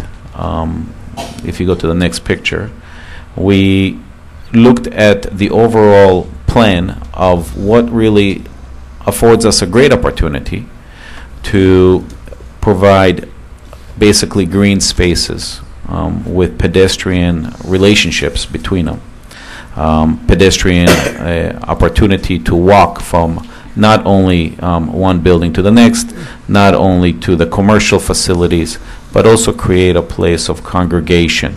If you look at, for example, the town center, the oval park that we have in the middle there, we were able to take some of the commercial uses that normally would be like a theater, a gym, a bowling alley, and make it more of the entertainment center of our town. We then looked into the Central Park, which creates not only a vehicular drive, but also, bless you, also an opportunity to have a pedestrian walk around where people can come down, not only from our community, but also the neighborhood. We're looking for connectivity, as was mentioned, but we're also looking to connect ourselves to FIU to create a pedestrian opportunity. Quite frankly, people who would come and be able to walk, let's say the oval park around it. There's a linear park which defines the commercial spaces. Comes to the termination immediately to the south where the trailers are, and then there's a park you see on the ends on both sides. That park is surrounded by a boulevard, which has, you will see in section, a pedestrian and bicycle paths, and obviously connects to the community park immediately to the south and west. So we basically have a string of pearls of parks and linear parks that connects the community center, the town center, and even goes on into the lake. You can see the connectivity which occurs and basically creates an opportunity of about 150 acres of green space, pedestrian space. Some of the size and scale to give you a feeling, if you will. You can walk down, and within a block or two, you have the commercial areas. Lincoln Road in Miami Beach is similar in that fashion. You walk along a pedestrian mall. You have a theater on one end. You have an H&M on the other end. And you can walk along that promenade. We looked at as inspiration. We looked at inspiration also, for example, when we looked at Aventura Mall or Aventura City, there wasn't really a public space. So we took it upon ourselves to find ways to create an open space, a public assembly. If you look at the theater, you will see on the plan closely that the theater sits next to an outdoor space, which shows an outdoor theater. Again, we looked, for example, in Miami Beach behind Lincoln Road, where the service areas are behind Lincoln Lane. There is a beautiful, brand new performing arts that was built with outdoor seating, where at night people can bring their picnic blankets and their families, and they can sit outside and watch shows and movies, and actually see what's on the inside, on the outside. We feel that connectivity, the pedestrian connectivity, which lets people come and sit outside, is very beneficial for the community. For example, in the city of Aventura, while it's beautiful and great, you can walk around the golf course. You can go to the mall, but there isn't really a great outdoor space, if you will, as you would on the Lincoln Road Mall, which is mostly pedestrian-oriented, or you sit behind where the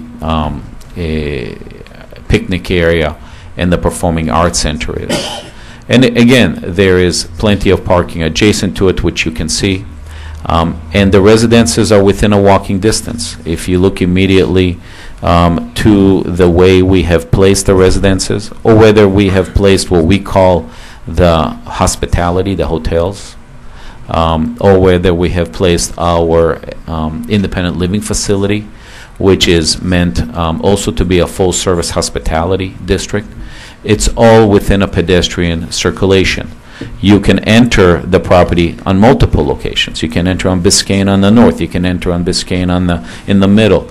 You can enter on Biscayne from FIU. You can come from FIU via pedestrian circulation, and you have a great opportunity to create an integral pedestrian circulation that works on the site throughout and gives an opportunity for people not only in the community, but also people in the neighborhood, both from the north and from the south, to come and share this experience. One thing that is very important to see is that we took not only our FIU, not only obviously the sewage treatment to the north into Hart, not only the Oaks, which are sharing a corner, but there is an opportunity to create a green buffer and a green landscaping all the way around to the Oaks. You can walk along, if you wanted to, all the way along the waterway in a similar fashion as if you were to drive north to, let's say, to Houston's, and you go to the restaurants, and then afterwards you want to walk along the water, along the bay. We have the same thing on our property. I can show it to you. Let's go to the next picture, please. Next one. Here you can see the districts where it starts to blow up in detail. And again, this is just, as was mentioned before by Mr. Tillman and by Mr. Schulman, this is the concept. It's a placeholder, but it shows you the opportunity that the two developers have taken the time and create a pedestrian in a more non-vehicular circulation through the site. This is the district which would have the lake, the theater, the hotel, and it's really a mixed-use residential and commercial independent living facility. It creates a great opportunity of curving road with canopy trees, shading, and pulling that concept of the Oleta Park, the Biscayne Bay, where we have beautiful deciduous trees. What we did is when we drove around and we looked at Coconut Grove, for example, or Coral Gables, what is nice about it is the tree canopy. And the tree canopy is what we're seeking to achieve. So as you can see in the designs, we've used less palms and we've used more tree canopies. If you go to the next picture, you can see how the Oval Park becomes an important part of the project and creates within 2 blocks. You can walk from your residences, you can walk to this a green space, which can be for a theater, it can be for the gym, you can walk your dog.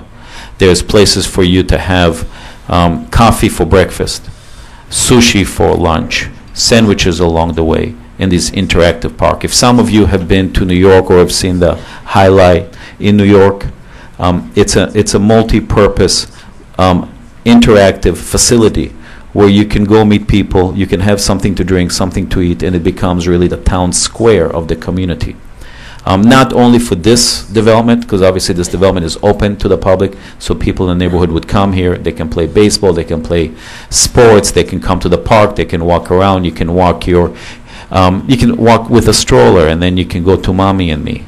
If you want, as was mentioned, the school would be in the community. As was mentioned, we have an opportunity to have all kinds of babysitting. Your dog, your pedicures, and all of that can come and become an interactive of the community.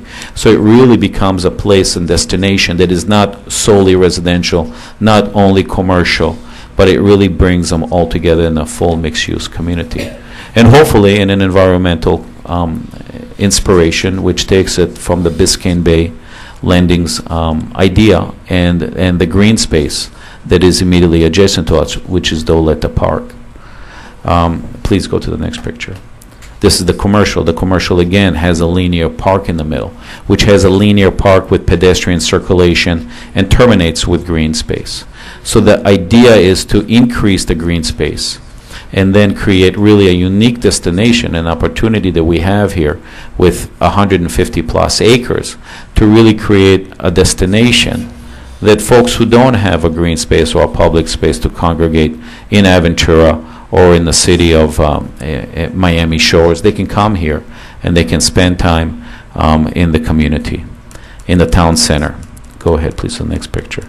This is actually kind of interesting. You can see that within the green space, we have put as placeholders some ideas for the buildings. And the buildings, what is nice about the site is if you're familiar with Biscayne Boulevard and you drive by the Publix or you drive by the Costco, the site steps up about a whole level, and that's really where our town center would be. And then if you get to the site, it's a whole other level that you're able then to look and create a green space along the waterway and along the mangroves. And bring that green carpeting, if you will, and pull it closer to Biscayne Boulevard. Next picture, please. This is just an image where you can see where the open space in relationship to the buildings can sit on the site, whereby you have the green space, whether it's a linear park, an oval park, the community park in the southwest corner starts to give you an opportunity to walk as a pedestrian crisscross the site from east to west, north to south. If you're in FIU and you want to go someplace and grab something to eat, whether it's a coffee or a lunch, you want to go work out, you want to go at night, see a movie, go to a bookstore, your dog, you want to get a trim, a haircut, whatever it is that we do on a daily basis, it creates an opportunity for people to congregate, which gets back to the old original town square concept. And all within a walking, pedestrian-friendly spaces. Go ahead, please. This is how we call it the NOLI plan, how it shows how the green spaces and really what is the footprint that we're putting, and you can see that substantial amount is the green open negative space around it. Next, please. This is kind of interesting. This is what we would select to be the pedestrian paths, the bicycle paths, dog walks, run, Vita Park. In Aventura, we have a place which is around the golf course. You can walk, and a lot of people use that. What we want to do is we want to take that concept and really spread it all over our site. So if you want to walk along the water, you can do that. If you want to walk, from FIU, you can. If you want to walk to the commercial and walk to the linear park, go to play a game of baseball, or if you want to walk to Costco, if you can do that. You can ride your bicycle, there's places to park and to connect your electrical cars, all of those golf carts, all that comes into play. And it's very nice because you really don't have that opportunity, if you will, to leave your vehicle in one place and collect it, a few hours later. My office is on 29th and Biscayne, and we have cars to go, right next door to us, and people use them all the time. And those kind of things in here just become a real revolutionary and create an opportunity for us, I think, here in the city of North Miami to create a unique destination, to create a new chapter, a new opportunity that has not been done before, not only in Miami or in Broward County, but here in the central hub, which is between 125th and 163rd, it's just a real unique opportunity to create an urban infill in a brownfield situation. Next picture, please. This is kind of nice. This is the vehicular, and you can see how we're trying to restrict the vehicular access on the site and keep it where we need it, and yet leave the rest, if you will, as a pedestrian, as a path for non-motorized vehicles. Next picture, please. And this is taking the districts of the site and saying, you know, how do we bring the mixed use, the residential and the commercial, so that people can walk them?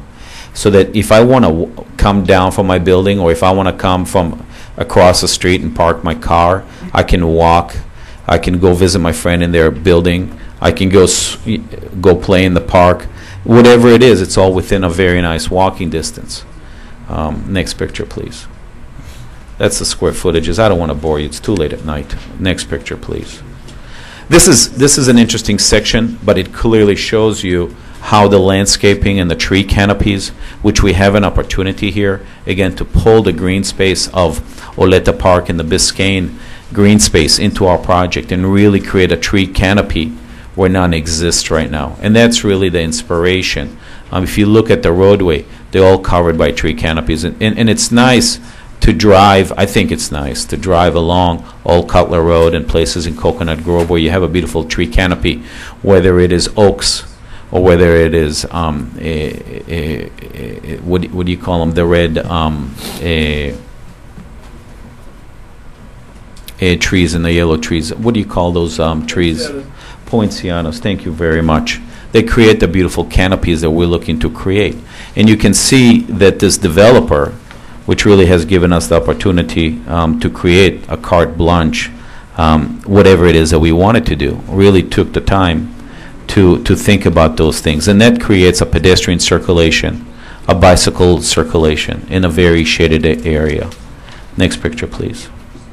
Again, we are using some palms, but mostly it's deciduous trees. Next picture. Shades the parking, shades the circulation, shades the traffic. And most important also is, you know, if you look at the buildings that we have proposed, if they do rise to be 20 or 25 stories, when they look down from the apartments, they have an opportunity to look down onto lush green space, similar to what you have on the east where the mangroves are. You would be able to look to the west and see a similar feel. And obviously that creates cooling atmosphere, creates cooling of the roads and the pedestrian circulation, people playing in the parks and so forth. Next picture, please. That's it. In the presentation, we showed some mood images that we had when we had the workshop. If you allow me, I'll share that with you. Is that all right? It's mood boards to show you how we were thinking about the parks, what it can be as far as, again, an experience where you can come, you can shop, and you can spend time. It is someplace where you can eat, you can drink, you can meet people. It's just an interesting opportunity to create a very unique green space. Next picture, please. When we looked at the parking, where we are familiar, I think, with the Lexus dealership. I think some of us are familiar with what Bremen has on Biscayne Boulevard. We're looking to have cars stored vertically to create a smaller footprint and create more green space. Lincoln Road, which is very well known, and Alton Road has a movie theater across the street, and immediately across the street is open garage and commercial at the ground level. And a lot of people come and congregate there, and there's fountains and cypress trees growing out of the middle of it. We took that as inspiration for our project. And you can see on the upper right-hand image, it's a rooftop park. All of our parking has green space on top, has green space, not only for amenity areas such as pools and so forth, but also where people can sit and congregate and hold events. Next picture, please. This is an image of the hotel. This is a couple of hotels that we have been doing. And again, these are Hyatt and Hilton's, Marriott Courtyards quality of hotels, and with beautiful commercial at the ground level. Go ahead, please. This is actually what we were thinking about, the independent living facility, where we would have folks with services, and this is a Cleveland Clinic facility that we have offices in Abu Dhabi, and they've just recently completed that around the corner from there. Next picture, please. This is some of the residential. We take inspiration where the buildings will create shade and shadow within them, create opportunities. So we take that as inspiration for our residential community. We feel that it's nice and gives that tropical open spaces. In our park, you can see the images that we're looking to create. Public spaces that you can play. You can come on and have farmers' garden markets on the weekend. You can have events, whether it's for church or national holidays. You can come and you can hold events because the spaces are big. They're shaded. If you want to hold a running marathon, whatever it is that you want, you have the space to do it in this development. And I think if we do it in a fashion that we're thinking about, we can take, like the lake, and add some sugar to it and take a lemon and make it into lemonade. You can see the green space, how we took the parks and started to interconnect them together. And that's just the center. And then obviously there's the parks along the Oleta green space. There's the community park. There's the walking pedestrian. So the whole thing, I think, can start to come together. And again, this is just a concept and placeholder. By no definition is it the ultimate solution. This is just a thought process that we've been going through based on some of the comments we've received from the various people. What's that? All right. Next picture, please. Huh? You want to show the images? Yeah, show. We took some comments and we made some 3D images to show you. Again, it's just placeholders of what the apartments are like. And what, if you go to the next picture, what you can really see is that the green space in between the buildings is quite large. Next one, please. And it creates an opportunity to create a destination. And obviously, anybody can see that these apartments, once they rise up, can have quite beautiful views, not only to the east, northeast, southeast, not only to North Miami Beach and Sunny Isles Beach and the Bay and Haulover, not only to Bell Harbor to the south, but you can even see downtown Miami, which is very close by.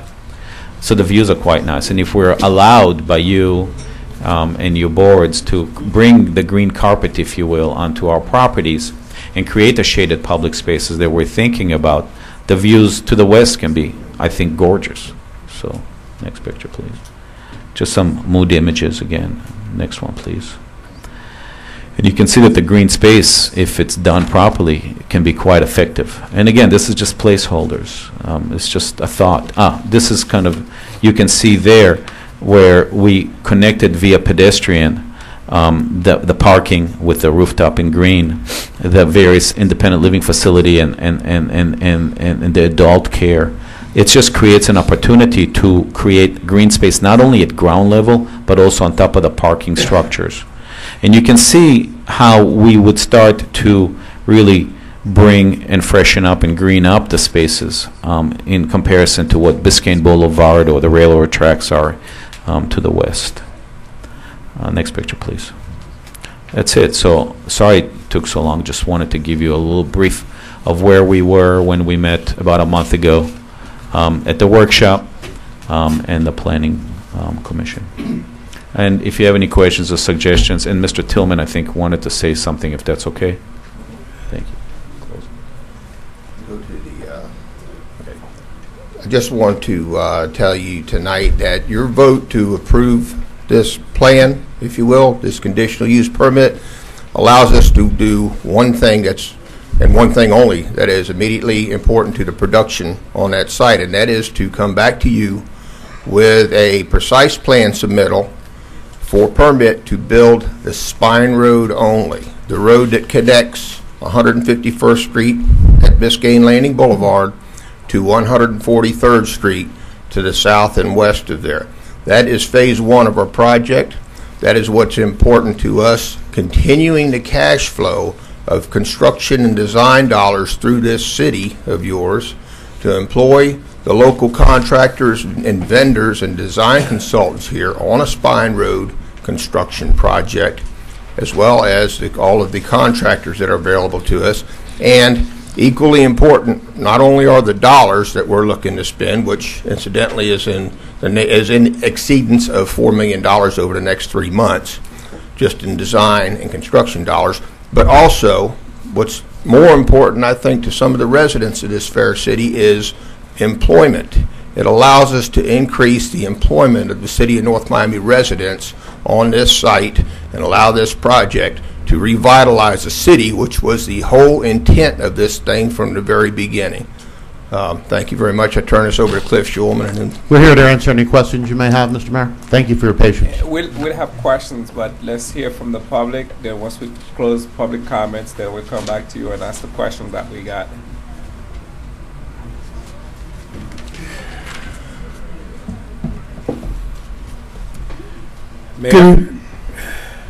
Good evening, Mayor, members of the council. I'm Frank Woland, and I have quite a few comments. I hope you'll give me a couple of minutes to run through this, and I'll try to talk fast.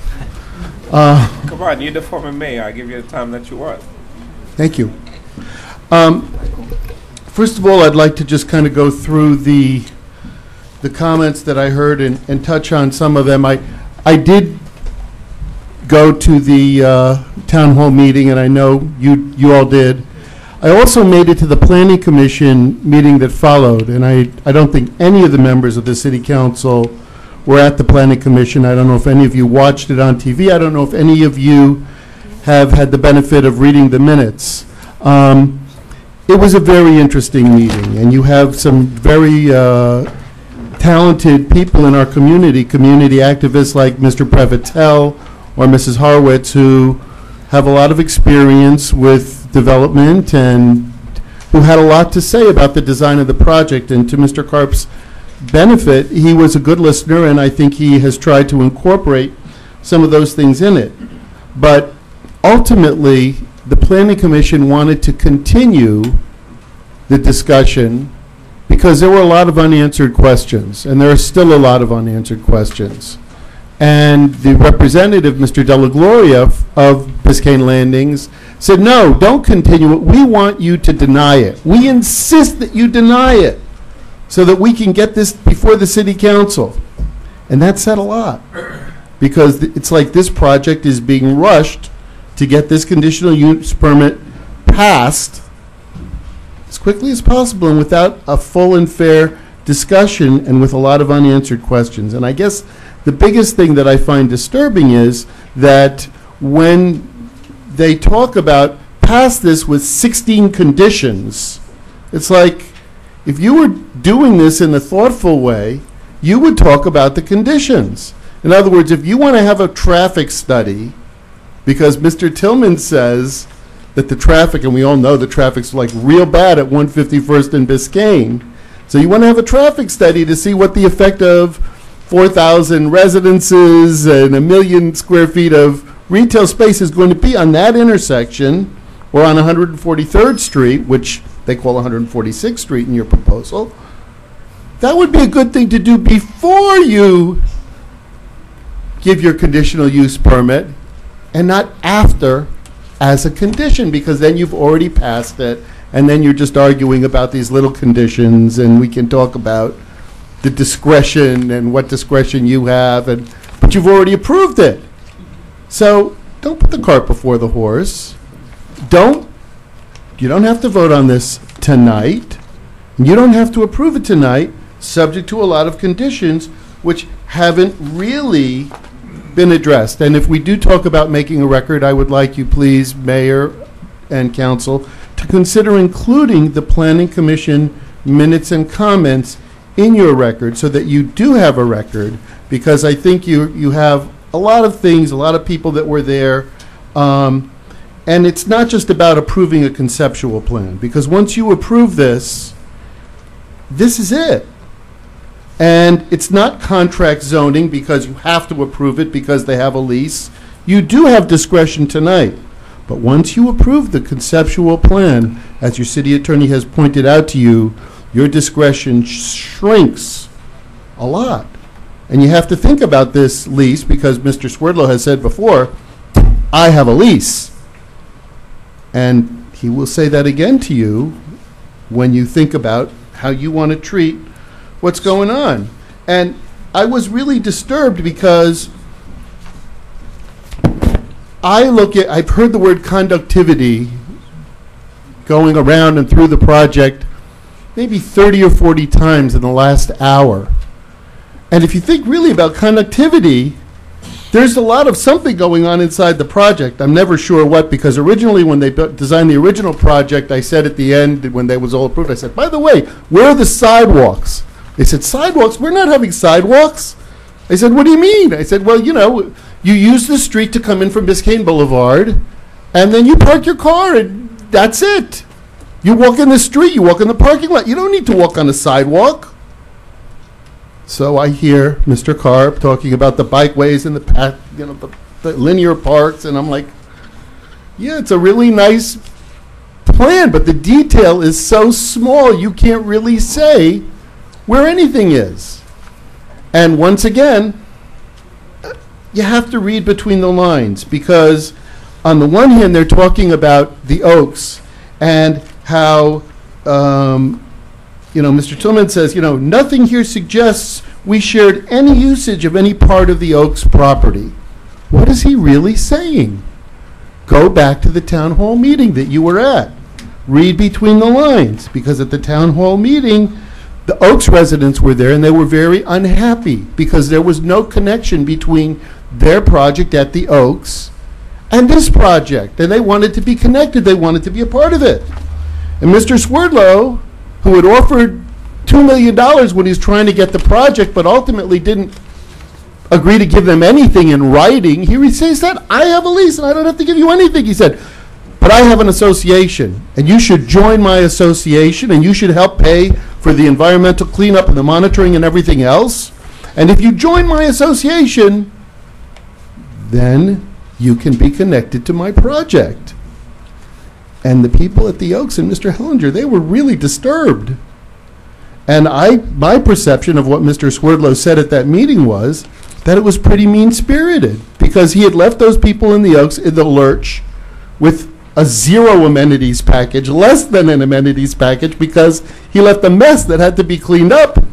And instead of saying, well, here's how I'm going to give you money to help you, he's saying, it's going to cost you money to have any part of what I'm building. And you heard Mr. Schulman in the tab item right before this item, saying, I'm glad that that the city manager has the good sense to recommend an agreement to you that doesn't have those requirements that they have to pay and join, and that simply does something for the poor people of the Oaks. So you have to ask yourself, you're going to approve tonight a conceptual plan that's cutting them out of the action. Shouldn't we talk about this before you approve it?